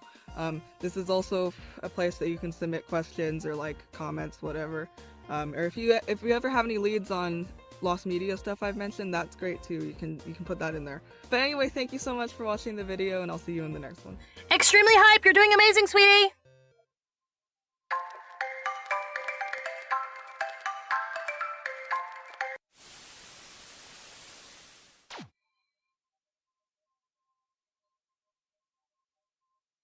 I want to try to read this script slowly today, but when I read so slow, I kind of just lose all the personality in my voice. But here we go. Lately, it seems like animation is getting the short end of the stick. And, Straight up. well, that's completely true. Remember when I would HBO watch Max a lot recently of the purged Monster High huge movies on the amounts of TV? animation, Yes. Like Infinity Train, OKKO, and Uncle Grandpa, saddest of all. Doing so they could make room for their own content, such as the adult version of Scooby-Doo, minus the Scooby-Doo and plus more horrible writing. Nickelodeon refuses to confirm another season of Rise of the Teenage Mutant Ninja Turtles, despite the movie doing fantastically, and trending on Twitter for an impressive amount of time. Not to mention Disney axed the Owl House right when it was getting exciting, forcing it to wrap up within a handful of very watered-down hour-long episodes. As someone with a hope to eventually work in animation, this is discouraging for me. But my heart really does go out for those who are currently having their work treated with such disrespect. By no means is this a new trend, but on this scale, it's scary, and it's doomed to get worse.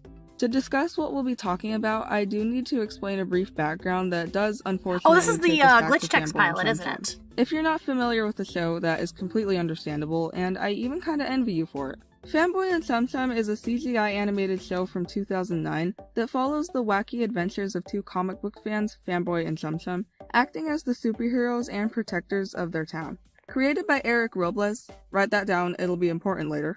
The show is basically a half hour of controlled chaos, employing the use of very stylized characters and gratuitous gross-out humor to peddle the story along. Personally, I think the show has a lot of charm. The characters are great, the setting and the plot are awesome, and the supporting characters really bring the show to life. I don't know. But it's written in that Imagine kind finally of getting to make your dream post-season animation and the company SpongeBob takes it and way, just if you get deletes what I it mean. straight up. Kind of that mind-numbing humor style that kids like. You know, Straight the up. attitude No, and it's so approach sad. is meh. The characters and plot would much so benefit from more mature writing. That is, if you're a teen to adult watching a kids cartoon. I do this myself even, but sometimes I think it's unfair to judge a kids show by, like, teen and adult show standards. That's that Gravity Falls effect, you know? Like, yeah. Gravity Falls. Velma is bad. The Velma show is horrible. That's permanently very affect true. the way that the show goes from now on. Honestly, intro the is a theory that classic, it is though. rage Absolute bait is banger. I would play absolutely it if I could. I'm not sure true if in I'll my get opinion. copyrighted for it, So I don't wanna try. it's best to just kind of Brad let Reed it die composed in it, the same guy who silence. did the music For for the reason why I Gravity haven't been like Falls. He's raging also about kind it, of and I'm important to the absolutely not video going to watch today, too. I'll it. bring him up again Not later. even like Fanboy yo ho and ho Chum Chum style. put up a good fight, with the show lasting about 3 years.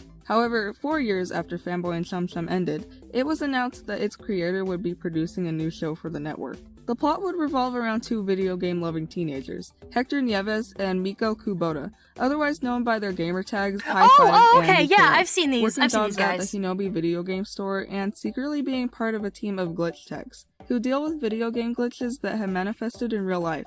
Ever seen the movie That's Pixels cool. with Adam Sandler?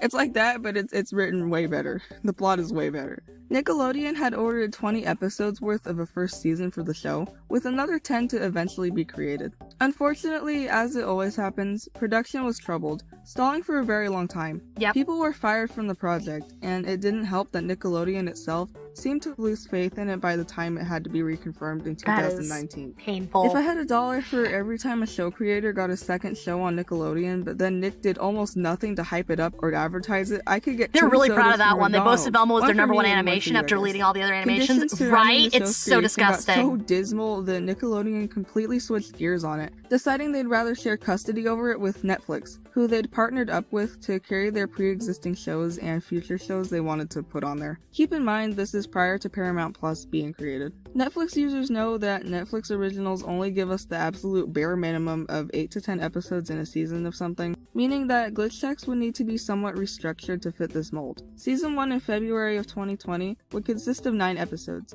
with a double-length pilot, and then 10 more episodes would be released as a separate second season a few months later in August. So first I'm going to go over the pilot, and I kind of have to discuss the pilot to discuss the rest of this video. I'm going to talk about the first episode, but then I'm going to discuss other episodes, so I will put a timestamp for where you can skip to that if you don't want to get spoiled. The series actually opens up with us meeting the main characters separately, as they don't know each other prior to the events of the first episode. Both characters come from fairly family-centric backgrounds, with Hector referred to predominantly as Five throughout the show, even working in his family's food truck. Five's family is very supportive of his desire to be a professional gamer, as his skills are hereditary, having been passed down to him from his currently incarcerated father. Miko, on the other hand, has a family that's a little more skeptical about her strong interest in video games, concerned that she could spend her time in a more productive way. On the day of a worldwide game tournament hosted by Hinobi, one of the biggest video game companies in universe, both Five and Miko participate, with Five going in person and Miko playing from home. At the tournament, we're also introduced to the show's pseudo-antagonist and my personal favorite character, Mitch Williams, who also happens to be Five's longtime gaming idol. A professional gamer and a glitch tech prior to the first episode, unlike Five and Miko, Mitch is a little full of himself, and basks in the glory of being the greatest tech on the team. During the competition, Five and Miko Wasn't the show that has purple hair girl? Yeah, that's Miko. Upon the two Is this reaching Ready the goal Player area, One but a good? glitch That's kind of what it occurs where sounds Five like. can't score with his ball, so Miko lets him use hers. However, the glitch appears in real life, in front of a large audience, and Glitch Tech's protocol is to destroy the glitch and reset the memories of everyone who'd seen it. In doing so, everyone but Mitch forgets how he lost the tournament. Well, almost everyone, as Miko has some strange immunity to Hinobi's mind wipe technology. She tracks down Five and explains that he was at the tournament and even won, with the two going together to find Mitch after Five is convinced of the truth. During their confrontation of the sore loser, the glitch escapes, and Mitch goes after it, locking Five and Miko up in his van so they can't go telling people what really happened. That sounds worse than it is. The two gear up with some equipment they find in his van, breaking out and chasing the glitch themselves. which has both turned into a giant kitty and eaten Mitch. The duo take down the kitty and save him, thus being hired as real glitch techs themselves by the end of the episode. After they're hired into Hinobi, we're introduced to the other employees, who usually act as the supporting characters in most episodes. How did this mind control thing happen? Of course, the glitch techs need a boss. I guess it just, role, and while shenanigans ensue. He's primarily concerned with the safety of his employees, if not a little Hello, the overall Pikachu. How are you doing? Welcome to the stream. Phil is assisted by the HQ's artificial intelligence bit, who does most of the heavy lifting in training the glitch techs, giving them advice, and assigning them targeted glitches. Besides Mitch, there's a few other employees. Zara, Hanish, Nix, and Bergie, who all both put up with this show seems like it has really good representation. That's really nice. Consider him to be out of line. Despite all of them working together, the techs are all ranked individually, save for Five and Miko, who opted to be treated as a team.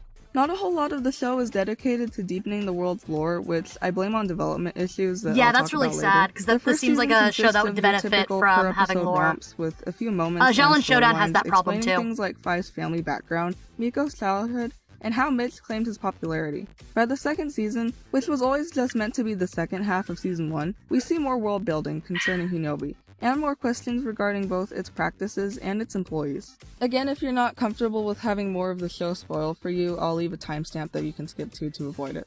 In the episode Find the Glitch, the main what are we glitch watching? techs do a training We are exercise watching in which they're a locked deep in a dive room. video Each by using a card that xephrou. says She's linked they're in the glitch or description not, box with the and in goal the being pinned to find out comment. who's really the glitch. She's a YouTuber I really, So really at first like, you're kind of like, and oh, of course, the I Among Us really love it if you episode guys is went to just support silly her. filler. Went Wrong. and supported her, As the game subscribed to her progresses, channel, Miko tries watch to her weed out the glitch videos. by showing them funny videos. Tanisha is the only one who doesn't she's also who I'm laugh, drawing. causing I'm drawing everyone to her vote him little out, a Rant decision Sona that turns character. out to be correct. You go, Hanish. None of that was funny. However, even with the glitch being found and the game being over, the room stays closed, with the players devolving into thinking one of them is genuinely a glitch. The same one that earlier in the episode Oh, it's like an Among caused Us HQ to go moment. under maintenance. That's awesome. It helps them examine recordings of all of their actions as glitch techs, causing them all to argue and accuse each other of being the glitch.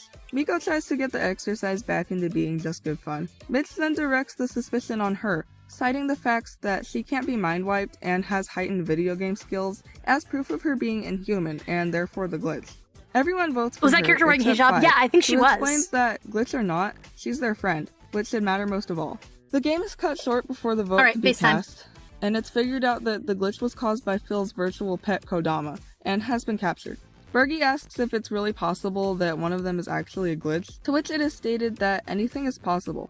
Surprisingly, this is the first episode to question why Miko is such a strange case. The episode, The Real Glitch Text, isn't one I'll spend too much time on, but does have some important points I'll briefly mention. Mitch gets a nice redesign in this episode, following a couple episodes where he starts to learn he's valued more by the other techs than he thought.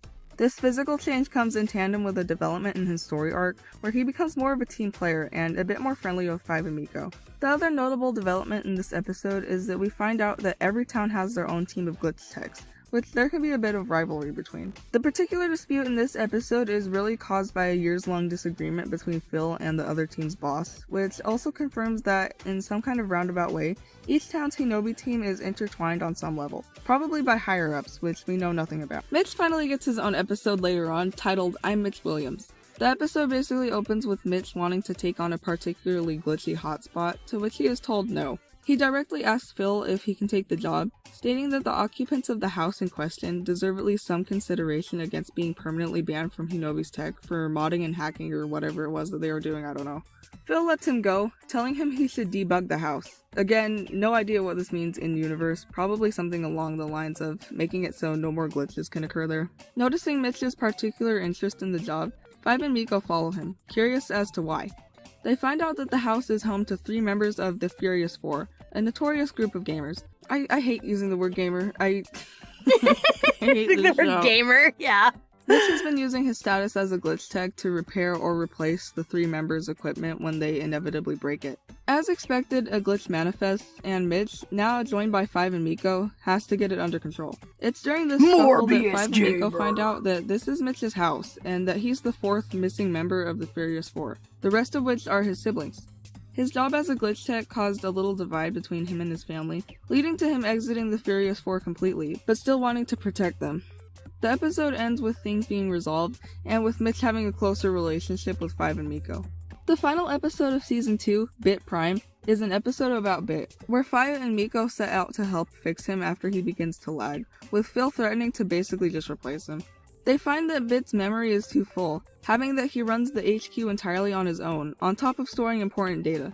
Upon trying to clean his memory up, they find a big, fat, space-devouring file titled Kupai Kaken, like the dessert version of a turducken. Should I do a Kupai Kaken baking video in the future? I would watch it! I would watch it! Accidentally activates the file. So I love that the term gamer can cause a gag reaction straight up. For the dessert. Trying Let's to go stop him gamers, only makes yeah. things worse, causing him to evolve into his bigger, more dangerous Bit Prime form. Five and Miko follow Bit to Phil's heavily surveillanced house, where he uses the ingredients to access a hidden lab and a second file. Phil, prompted by security drones going off at his house, shows up, helps Five and Miko stop and clean up Bit, and then sends them home. He takes the opportunity to look at the file Bit has unlocked, viewing what ends up being a video of his younger self, letting his future self know that Corporate Hinobi wiped his memory, noting that he's held onto the data he was able to recover from Hinobi in case things, quote, get glitchy. How does a show with such cringe dated lingo in it get so serious so quickly? How are you gonna introduce an evil corporate plot in the last episode we're likely to ever see? Literally. As of January of 2023, there has been no confirmation nor denial that there will be a third season. Those last 10 ordered episodes are written and storyboarded, but we don't know if or when work will be finished or started or whatever on them. Yeah, if it'll ever happen. This video is partially my effort to make a case for this show. The diversity is great, with the two main characters being Mexican and Korean respectively. Mitch being black, holding the spot for the third antagonist turned deuteragonist main character of the show, even with supporting characters having quite a bit of diversity, with Zara actually being the first Nickelodeon character to be confirmed as Arab. That's The writing awesome, itself yeah. does what I think Fanboy and Tsum Tsum should have done. It takes fun characters and a fun world, and is able to breathe some seriousness into it while maintaining a bubbly air about it. Other than that, yeah, the this music, seems super composed cool. by Brad Breek, once again, really brings the show to life. It's awesome. This Production seems of like a Glitch really Text cool has show, yeah. admittedly seen a lot of trouble, but I think if we can generate enough interest in it, we'll eventually get answers, if not a third season. Yeah, they're Mexican and Korean. In the meantime, we can do what That's you awesome. probably clicked on this video to do. Ponder what could have been. Like a lot of shows, and commonly with kids shows, Glitch Text has a lost pilot. In June of 2020, the showrunners for Glitch Text, Eric Robles, Dan Milano, and Ian Graham, hosted a livestream where they discussed the production of the show, down to the writing, storyboarding, and animating that had to be done. There's a highlight video that I can link if you're interested in learning more about that. At some point during the livestream, they showed 58 seconds worth of material created for the pilot, including a storyboard animatic with temporary test audio where Five's voice actor hadn't yet been cast. Other than that, the most obvious differences included the characters being drawn slightly differently, with Miko having messier looking hair and Five having different facial proportions. They also showed a finalized version of this storyboard in an animation done by a different company than the actual show. This finalized animation sports a different show logo, uses CGI effects more prominently, and has the characters move in a different fluidity than what we see in the show. Supposedly, this pilot is said to have been 11 minutes long, following a much different plot than what we got in the finalized pilot. Based on the dialogue alone, it seems like Five is both already a glitch tech in the first episode, and has a snarkier attitude than his more laid-back, compassionate, and clumsy final version. I have studied this clip on a microscopic level. I don't know if this can be confirmed in any way, but I think Five and Mitch were at one point the same character. Well, I mean, he was also the finalized Mitch, as Mitch existed even in concept art for the show. I don't want to talk about concept art, glitch text. I just think that Beta 5 split into two at some point, giving his big shot personality to Mitch. Of course I could be wrong. I would assume this Now's pilot your would chance come in to tandem be a with big a second shot. 11-minute story to fit the You have to TV storyboard standard before you do 22 animations. minutes, Is as what I- this was finished before Is it that was what I given do to wrong Netflix. and why every Somewhere frame looks along the different? Yeah, line, no, the you're so relationship with the original the animation I'm not a studio deteriorated. I'm not a professional animator, but I did study the process because I was gonna go to animation school before I decided not to do that because it would have been very bad for my mental health. Anyway, so the general process is, so there's board-driven shows and there's script-driven shows, right? Board-driven shows are generally a little looser with their writing, because, you know, you sit down, you draw your ideas, then you kind of go off of that. And then you have your script-driven shows where you have your script, you board based on your script, right? But the general process is you have your writing or your ideas if you're board driven, and then you storyboard, you play with your storyboards to get your timing down and your flow, which is the animatic process. And then from your boards, you clean up your boards into actual finished animation. And that's a very simplified version of the pipeline. The actual pipeline is a little bit more complicated. But generally, you board first, you rough first, and then you move to cleaner animation. That's the general pipeline as I understand it. And was terminated. It's not clear who has the ownership of this pilot. I'm pretty sure it's the showrunners since they showed part of it on stream. I don't know if the pilot will ever get released, but my guess is that it definitely won't happen while the show is in limbo. I could talk about the unproduced episodes, as a good handful have been somewhat detailed, but I'll hold my breath for now until we get a final answer on those. Again, I implore you, if you have Netflix, please watch this show. It might not fix whatever problems that are keeping it from being continued, but enough support and attention might prompt the creators to, at the very least, throw us a bone. For now, all we can do is wait, wondering, who knows what really happens when a video game starts to glitch? Hello, thank you for watching the video. I just want to say that glitch text is one of those things that, I didn't really watch the show as much as I was just in the room while it was on, but I ended up really liking it. If I talk about shows on here, it's usually stuff that I've already seen or have, experienced. There's a lot of shows that I've just learned about from reading stuff online. Hopefully somebody can relate to me on that point. But yeah, I do really love glitch text. It's very good. What an interesting show! I haven't really given it a chance. It does everything I that would watch it. Chum Chum could have done.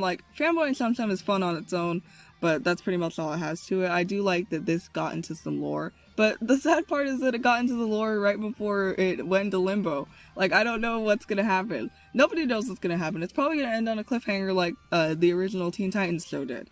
But God, yes, the original Teen Titans show was the worst! But that cliffhanger, ice cold! I love it when I get to talk about things that I'm interested in, or have a heavy interest in. I'm trying to think about doing a Q&A video for hitting 1,000, so I'll probably make a post about that, where you can put questions in. I'll probably have people ask. Everyone go give her a question for her Q&A, it's in her community posts. I already added one. Keep an eye out for that. But anyway, thank you for watching, I'll see you in the next video. Extremely hype. Excellent content, xephrou. Okay. We've reached the end of all the videos that I've seen, of all the videos that I haven't seen, so now we're gonna be watching videos that I have seen. Oh, this is the Furby video. It's very long. It's 49 minutes. I'm gonna skip the Furby video just because it's super long, and I don't think we're going to be on stream that long. Because I don't think we have another hour of content. Thank you for the hydrate, Cleo. I have finished my water. We're already an hour after the end of stream, so they're gonna show long Furby. They probably will. But yeah, I'm gonna switch to the next video just because this is an hour long, and I don't think we're gonna be on for an hour, and I don't want to have a half done video, so. Zoobles, Bakugan for girls.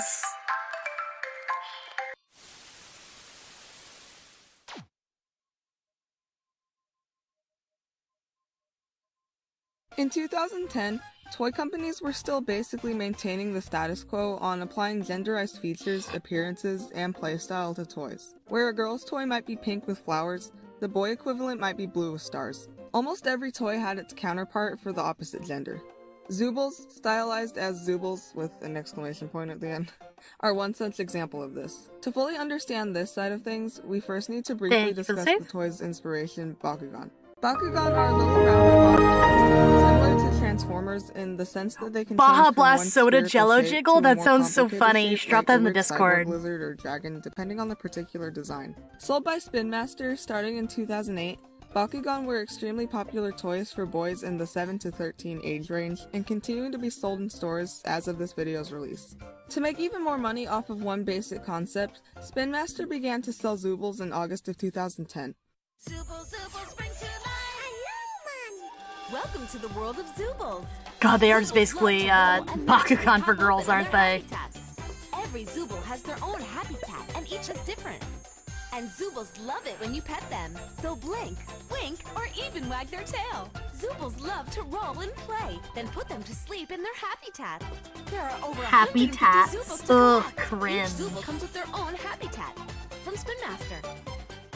Based on a wider variety of animals, including cats, rabbits, dogs, bears, and even birds, the toys would come Yuki, in don't a get rainbow mad of with bright colors with Bakugan. intricate patterns It's like a crossing their little bodies. pop-up The toys would pop toy open in the guy, same fashion had as an a anime Bakugan, based on it. That's all I revealing know its about eyes it. when its ears or wings would lift up. They had a magnet in the bottom of them that, when placed on their stand or habitat, would allow them to pop open.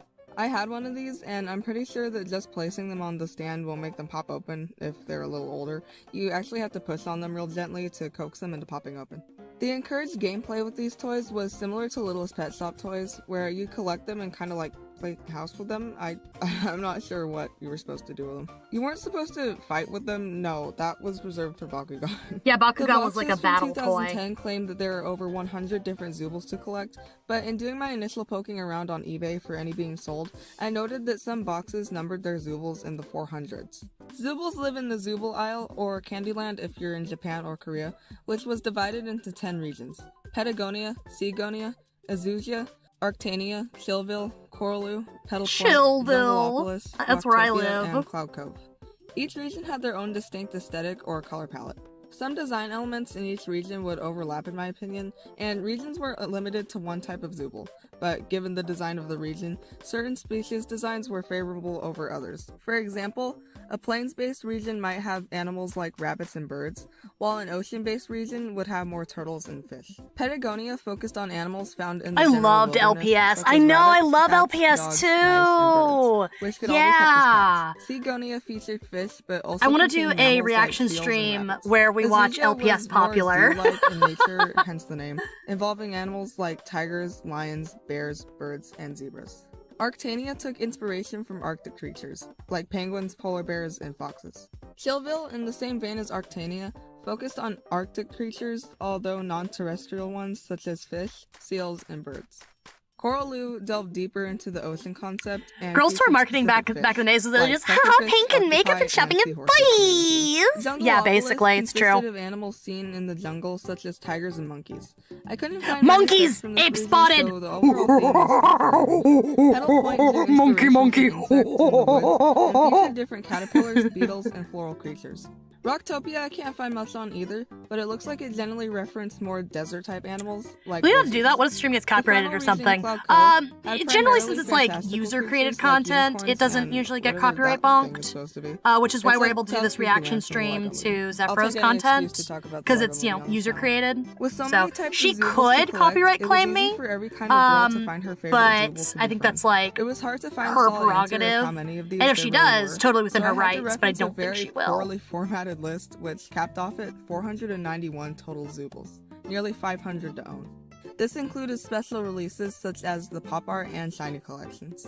Keep in mind this is almost 500 Zoobles released in the span of 2 years between 2010 and 2012, the year the brand was eventually discontinued. That's roughly 245 Zoobles a year. The box is selling one Zooble with their individual habitat sold for $6, which would be $8. Yuki ape Yuki when. I happened to look online for one of the character I had as a kid, and it was listed on eBay for $22, almost 4 times as much as the original retail price. You could also buy sets with more than one Zooble in a pack. I searched for set variants in terms of how many Zoobles you get in a set, but I was only able to come up with 3. By looking back at a very fuzzy archive of Walmart's holiday catalog for 2010, Redeemed chimp event, God. One was a large We don't have the Pet chimp Shop event style that came with redemption 3 yet, Zoobles, unfortunately. costing One day, $34.97 one day. back then, which would be $47.50 today. The second was a carry case with 2 Zoobles, which cost $19.97 then and $27.12 today. Lastly was a set of 5 Zoobles, which cost $24.97 in 2010 and $35.92 when adjusted for today's inflation. After that, I was smart enough to look at the online Walmart catalog from 2010 through the Wayback Machine. 2 Zoobles could be bought in a package for $9.99 or $13.57 today, and a special edition single Zooble could be purchased for $7.99, which is $10.85 in today's money. A popular strategy for toy lines, usually executed in the middle to end of their run, was to create a smaller baby or a fun-size version of their primary toy. Zoobles were no less susceptible to this, so by 2012, Spin Master rolled out Mama Zoobles, capable of not only the basic Zooble functions, but also of holding a smaller baby Zoobling in their body. When placed on the Zoobling. habitat magnet, the mama Zooble would open up and allow the Zoobling to escape. These sets could be found in a few variants. One mama Zooble with 2 Zooblings in a playset would cost $19.97, which would cost $25.76 today. One mama Zooble with 1 baby and a habitat would cost $10.97 or $14.97 today. Zoobles rose to so much popularity, especially in Korea, where it was turned into an animated series. The anime Animated aired in 2011, Korean produced by Zoobles. Dongwoo Make them like Animation, LPS. and LPS have written little by babies too, Tetsuo yeah. Izumi. The series had I mean, 26 episodes and aired collectibles, on beg the your mom broadcasting for station more Seoul sales, Broadcasting I guess. System. That's the A idea. dubbed version aired in Japan on TV Tokyo. 2 opening themes and an ending theme were also composed for the show. I cannot find this anywhere for the life of me. Google doesn't have any answers as to where you can watch it. Some of the episodes have been uploaded to YouTube. There's a dump of them in a specific video that's mixed in with other shows. However, there is no full publication of the series. Thank you for the hydrate. Or Japanese that I can find. There's an Amazon listing for volume 2 of it. It's Oh, I think my drink's done. I'm like full. I'm out of drink. So woohoo. I have. And if I bought a Japanese one, that would be an additional cost that I just cannot spare. It says there's only one left in stock, so it might possibly be a scam also.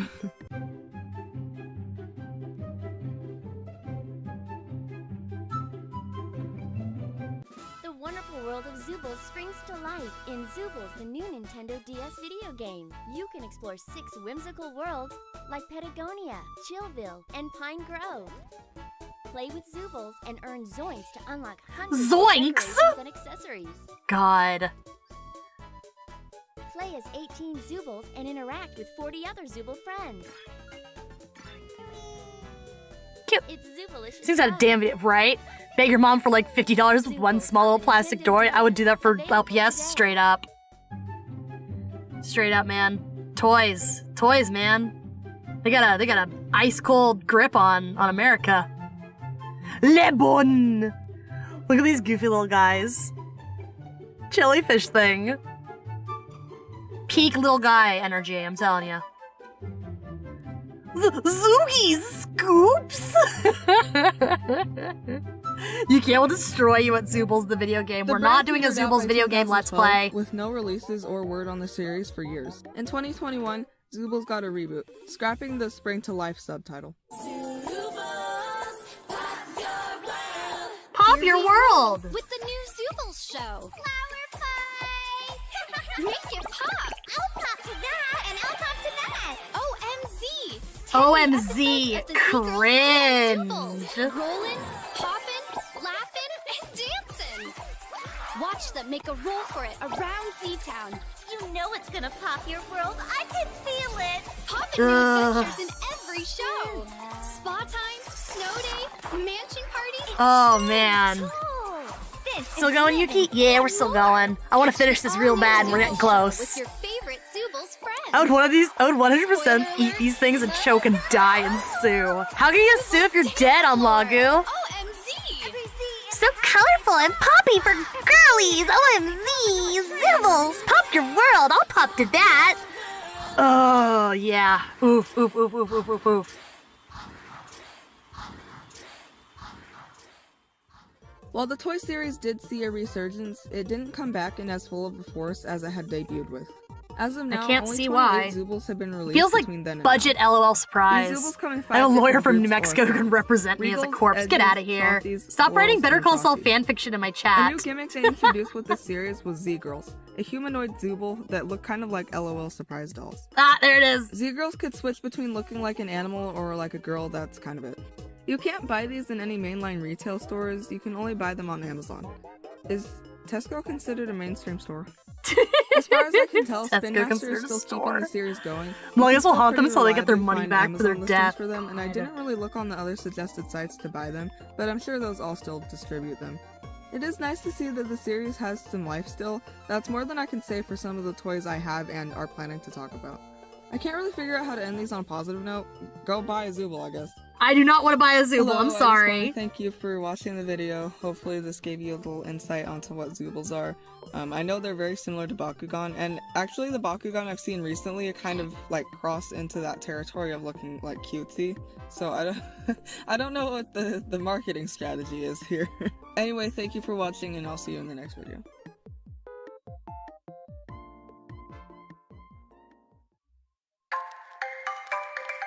What is this one? Down the Chuck E. Cheese Soba's Pizza rat hole. I don't think that they've done a Little Ups Pet Shop video yet, unfortunately. I really want to see them cover LPS though. Times throughout my life, and as a very strong FNAF fan, I have a really deep-rooted interest in animatronics. My local Chuck E. Cheese's only ever had the singular Chucky animatronic setup, so I never quite got the full animatronic band experience. This, of course, didn't change the love I had for the place, and at one point in my life, I developed a separate interest in the Chuck E. Cheese company. Dude, I'm like freaking hungry right now. One that stuck with me. I've only had a granola bar since I started streaming, and I haven't gotten a chance to have like a snack yet, so I really want to finish this. No matter who you are, you've most likely heard of the so Atari I can go company, eat. who was I'm responsible really for hungry. bringing arcades to America, and in essence, rocketing the humble arcade game into cult popularity.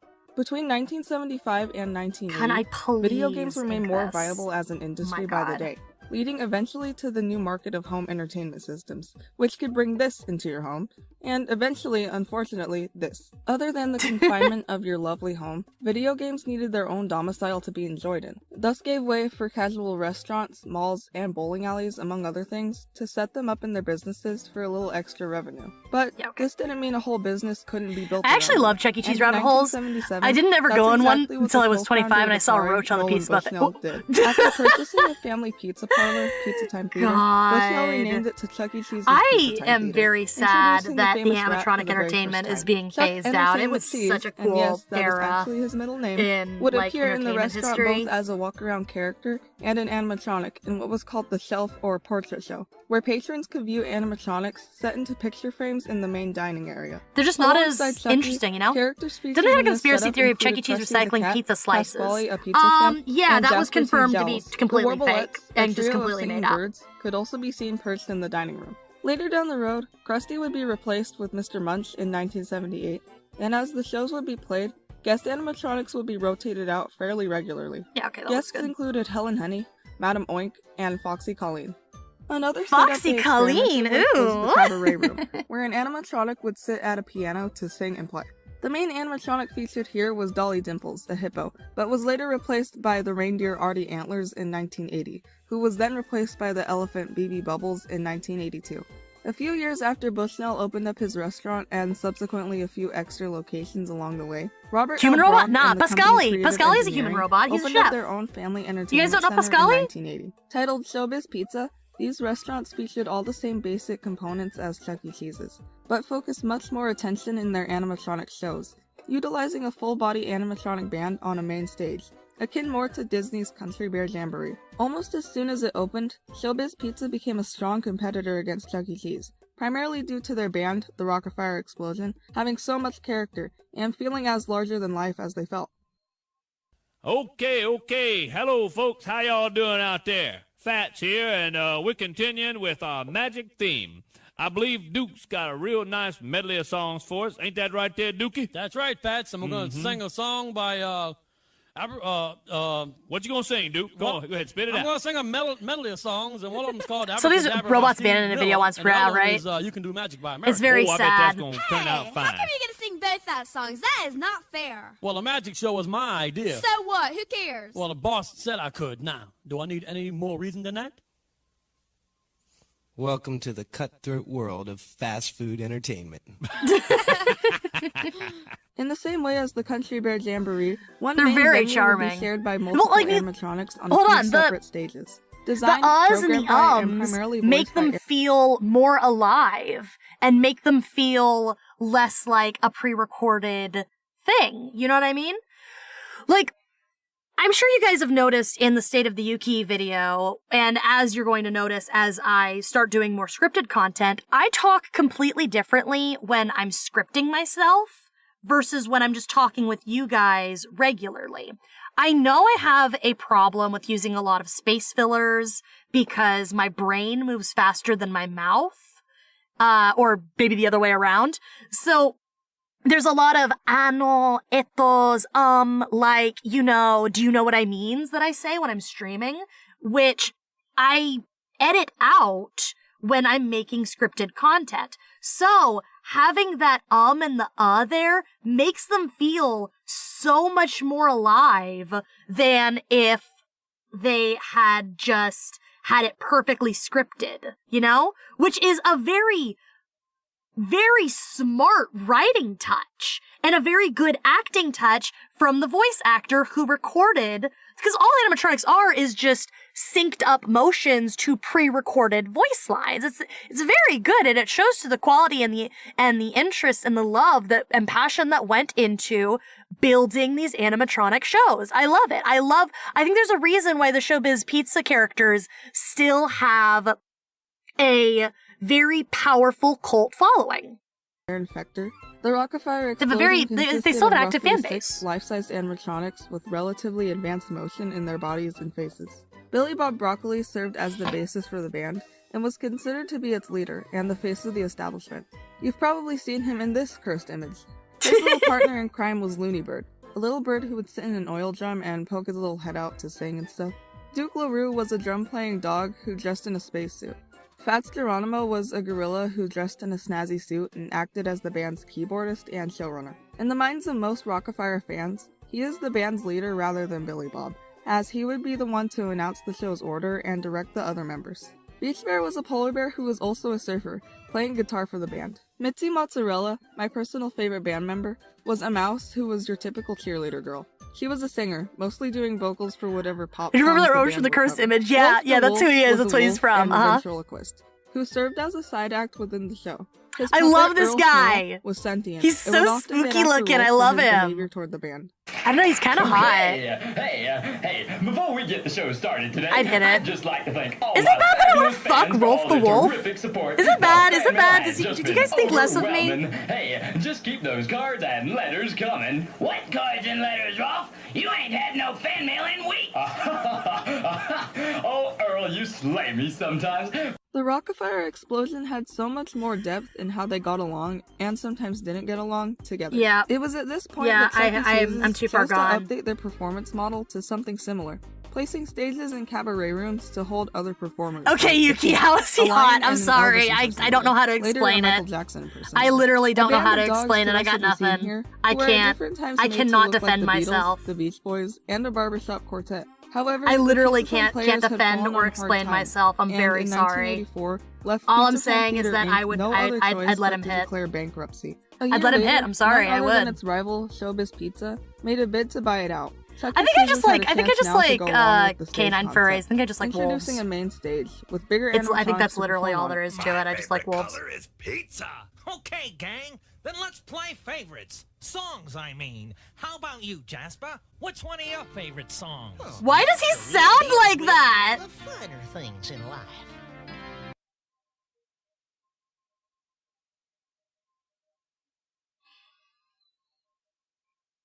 Okay, I thought you meant the bear. No, not the bear, not the bear. The wolf. Rolf the wolf. The wolf. The It wolf. should be noted that The affects and wolf! things I wanna such as fuck the commercials are wolf! sometimes used interchangeably, God. kind of blurring and confusing the branding. Rainy days in the pits. You can't run around.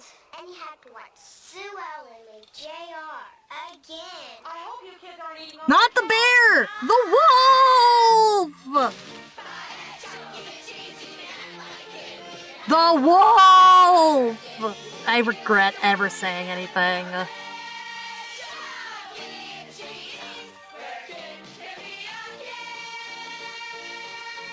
The ultimate blurring and confusing of the branding would come in 1990, under something called concept unification. These are harrowing words in the Chuck E. Cheese fandom. With Showbiz Pizza having taken on Pizza Time's debts on top of their own from a previous bankruptcy, the overall company was starting to collapse. The split imagery of the two separate franchises meant that it was always in competition with itself. The best move that could be made was to join the two concepts, not exhaust resources on one or the other, rather both as one. Although, this didn't mean that the Rockafire explosion and the Pizza Time players Yeah, they did the could get along exact as same, one merry that band exact of same jolly commercial, critters. No. which was One very of the bad bands for would get branding. swallowed whole.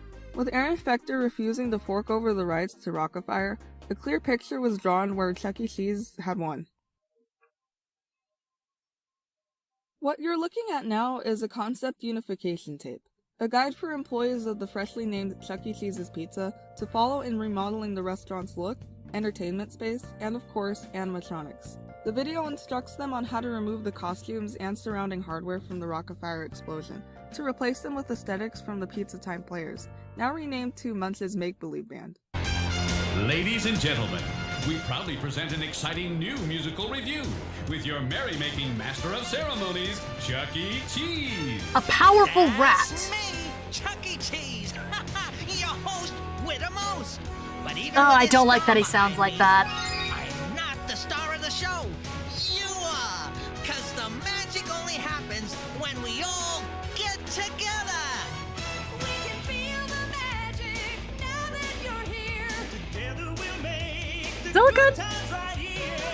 And when it comes to keeping the groove, We might just make believe band and we're gonna make you move. Pretty much every Does that look good? I Rocket think Fire that looks good. animatronic had a clear-cut replacement. All for kids' music in the underdog 90s band. sounded like this. Duke was Straight the reskinned fuck as up. Pasquale the Chef. Fats was reskinned as Mr. Munch. Beach Bear was reskinned as Jasper T. Jowls. And as for Mitzi Mozzarella, no female characters had previously had an official spot in the Pizza Time Players. So, But the guest character, Helen Helen Henny was promoted from a guest star to a permanent member of Munch's Make-Believe Band. Rolf would eventually be reskinned as Chucky himself, only after the other 4 on the center and rightmost Yeah, stages I think had we got been it. completed. During Okay, there's this a time, couple more. Soda's locations would run the Okay. Rolf and Earl show. Hi, as Rolf. temporary entertainment Hi, Rolf. while I the want to other know you stages were biblically. re-edited. Earl would be removed from Okay, pausing. Okay, so we've got a couple little details here. The patterns. So there's, like, let me turn up this really quick. There's stripes here on the sleeves and on the socks, and then the little star on the pocket. But we're already an hour past time, like an hour and 15 minutes past time, and I'm like really hungry. Like, I'm starving. I had a granola bar before we started streaming, and that was it. So I'm willing to accept not doing the little small things, the little small pattern details, if it means I get to go eat food, because I am very hungry. Like, my tummy is grumbling, and I keep dreaming of quesadilla. So, yeah. The options are either listen to me eat chips or something, or call it on stream. Either way, I think it might be better if we call it here, honestly. We still got like 10 minutes on this video, honestly. Okay. Here's the plan. I'm gonna work on this until this video is done, and then we're gonna end the stream. Okay? That's the plan. That's the plan we're doing. Okay. Carry on. Rolf completely, as Mr. Cheese had no use for a sentient puppet. Billy Bob suffered the worst of all, as Thank you for the save. hardware wasn't used in the slightest, leading him, and in essence his spirit, to be removed from the restaurants completely. Spooky. His buddy Looney Bird was repurposed as a completely new asset named Pizza No! Cam, just a camera that would bob up and down and stuff. This is usually what he looks like. No! now. With the changes Good being news. finished Oh, up thank by God, I thought it almost 1992, crashed. The restaurants looked forward Oh, to that a was hopeful horrifying. future. I saw my life flash before my eyes.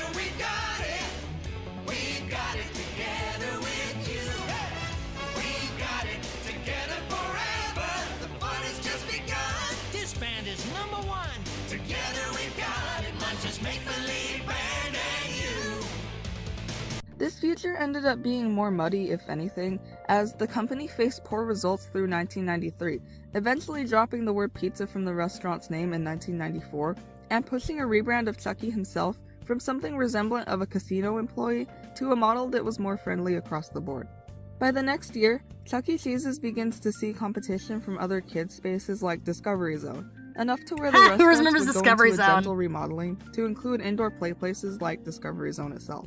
This was also when they implemented more child safety features, ensuring that kids left with whatever adult they originally came with. In 1999, the Chuck E. Cheese company ended up buying out Discovery Zone, 1 year later prompting them to go into a third soft remodel in the same area as they'd had a previous second one, upgrading the indoor play areas. In 2004, a fourth remodeling gave the restaurants a bright, poppy look. Also happening in this time frame between 1992-ish and 2004 is a slew of experimental and costly changes to the stage setup.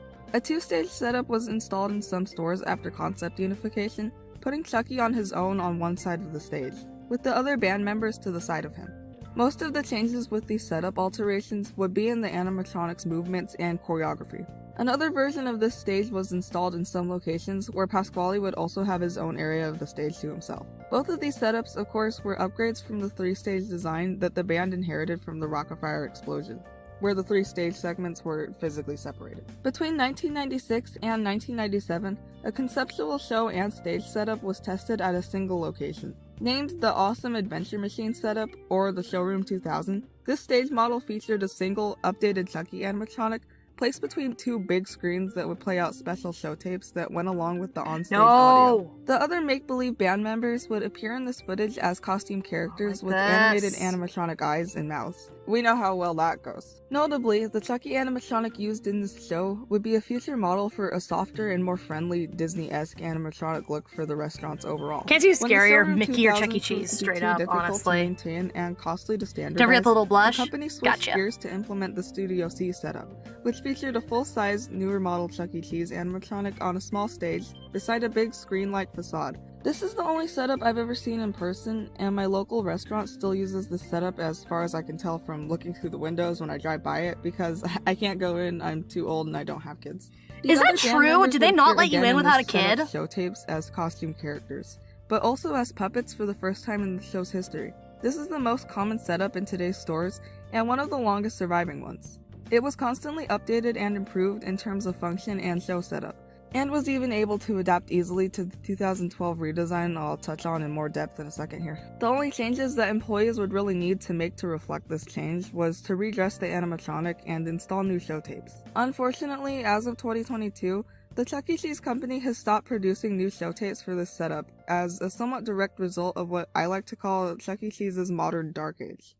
In 2012, Chuck E. Cheese saw an extreme redesign in all areas of its marketing, between the stores, commercials, now he looks like and an actual rat and he looks gross. Like the Hi Kataro, how are you doing? Welcome! Commercials would now feature CGI Chuck E. Cheese, smaller and even more rat-like in nature. His friends would also get similar glow-downs to be used in the show tapes and decoration in the stores. Changes in both the Studio C animatronic and walk-around Chucky would be made to reflect this. Not before another stage setup was installed in some locations prior to this rebranding. Dubbed as the Circles of Light setup, this stage would implement more interactive features for guests, and also include the option for the Chucky animatronic to be used or not. In 2014, the horror game Five Nights at Freddy's was released, a point-and-click jump-scare game inspired by Chuck E. Cheese's and set in a family entertainment. Dude, Chuck E. Cheese got so many prank calls when Five Nights at Freddy's was like just becoming popular. So funny. Given the fact that the game's main antagonists were animatronics dead set on attacking you, mixed with the fact that it immediately became very popular high-pitched creepy oh yeah. Chuck E. Cheese's target demographic was now more afraid of animatronics than ever. The restaurant saw quite a decline, which I can't definitely say is only because of God, I literally don't want to ink the star because it looks kind of wonky. I'm sure it didn't help. The Circles of Light stage setup arguably made an easier segue into the post-rebrand stage setup, where the animatronic would be removed in its entirety, as some Circles of Light stages already did. This change came in 2017, alongside other changes in the restaurants to make them more relevant and engaging. Part of these proposed 2.0 locations was a removal of the stage completely, where it would be replaced with a dance floor where kids could dance and a costume Chucky could perform at designated times. Most of the dance floor is so lame. I gotta say I agree because it lacks creativity. But I will also admit that not all locations can survive on animatronics alone. I do think that there's a benefit to all locations having different features because of this. In 2020, the worldwide pandemic, you know the one, Chuck E. Cheese, like many other business owners, was forced to close his stores until conditions improved. With no clue on when that might be, Mr. Cheese took up a side hustle selling frozen pizza in some grocery stores. The man who shall not be named, he made multiple videos about how Chuck E. Cheese's recycles their pizza, which just isn't true. It isn't true, yeah. The reason being he cited the pizza being cut in a very strange way.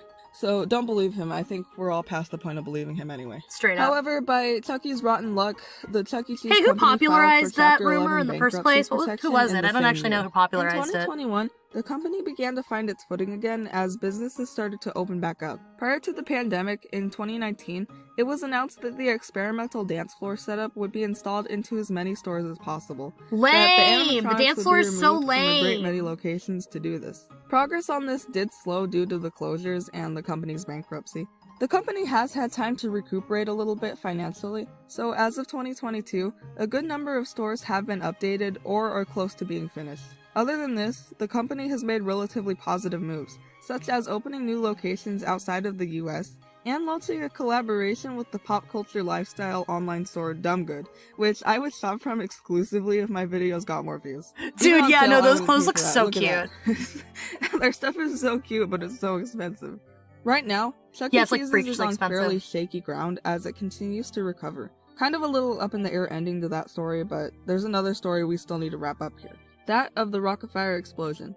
After Aaron Fector took his animals and ran in 1990, he continued to develop them and Honestly, sell good on him for animatronics not and giving their up his shows copyright off to his whatever babies. businesses wanted them, rather than only the Chuck E. Cheese's restaurants using them. Because they probably would have Fector's been first redesigns forgotten scaled the animatronics by and the overall showdown to the what was corporation called the Mission anyway. style, which sounds too close Like to that, a and that's slur to like me, so I'll fate just worse call than them little death, guys. you know? The whole band got these little guy makeovers, This and were beloved dressed in a noticeably franchise more just modern being style. left to Other rot. features unique to these shows included moving stages and more advanced animatronic choreography. Under the company name Creative Engineering, Fector would try to keep the Rockefeller explosion relevant, but seeing minimal I'll take sales it. and slowing profit over several years, Shane Dawson, I think he'd Shane fire Dawson his then. entire team by I 2003. hate that guy. It seemed to be that he'd driven things into the ground to cut costs, but he continued to work on his animatronics and their shows, even at one time publishing videos of newly programmed shows to his YouTube channel that no longer exists. Just because Aaron Fector stopped serving the fandom doesn't mean that there aren't ways to enjoy his creation even today.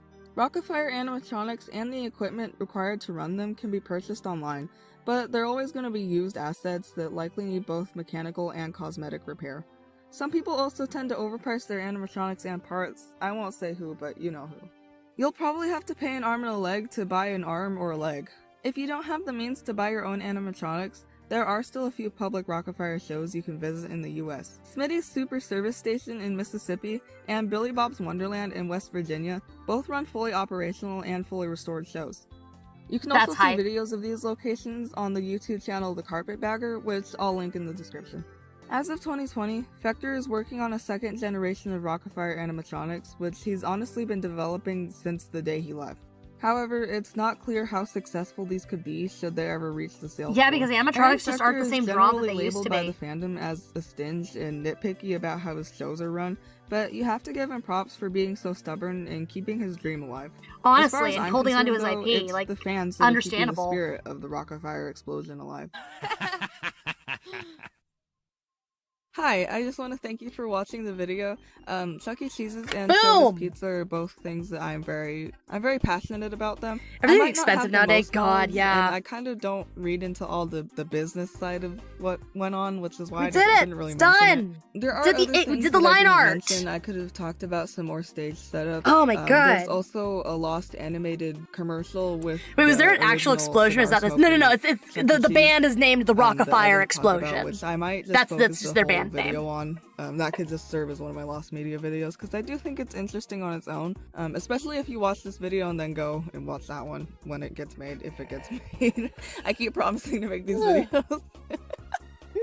But anyway, thank you for watching. Thank you for your support. I finally hit 1,000 subscribers. That's I love you, crazy to me. xephrou. You're doing great, xephrou. Never in a million years did I think I'd even get this far.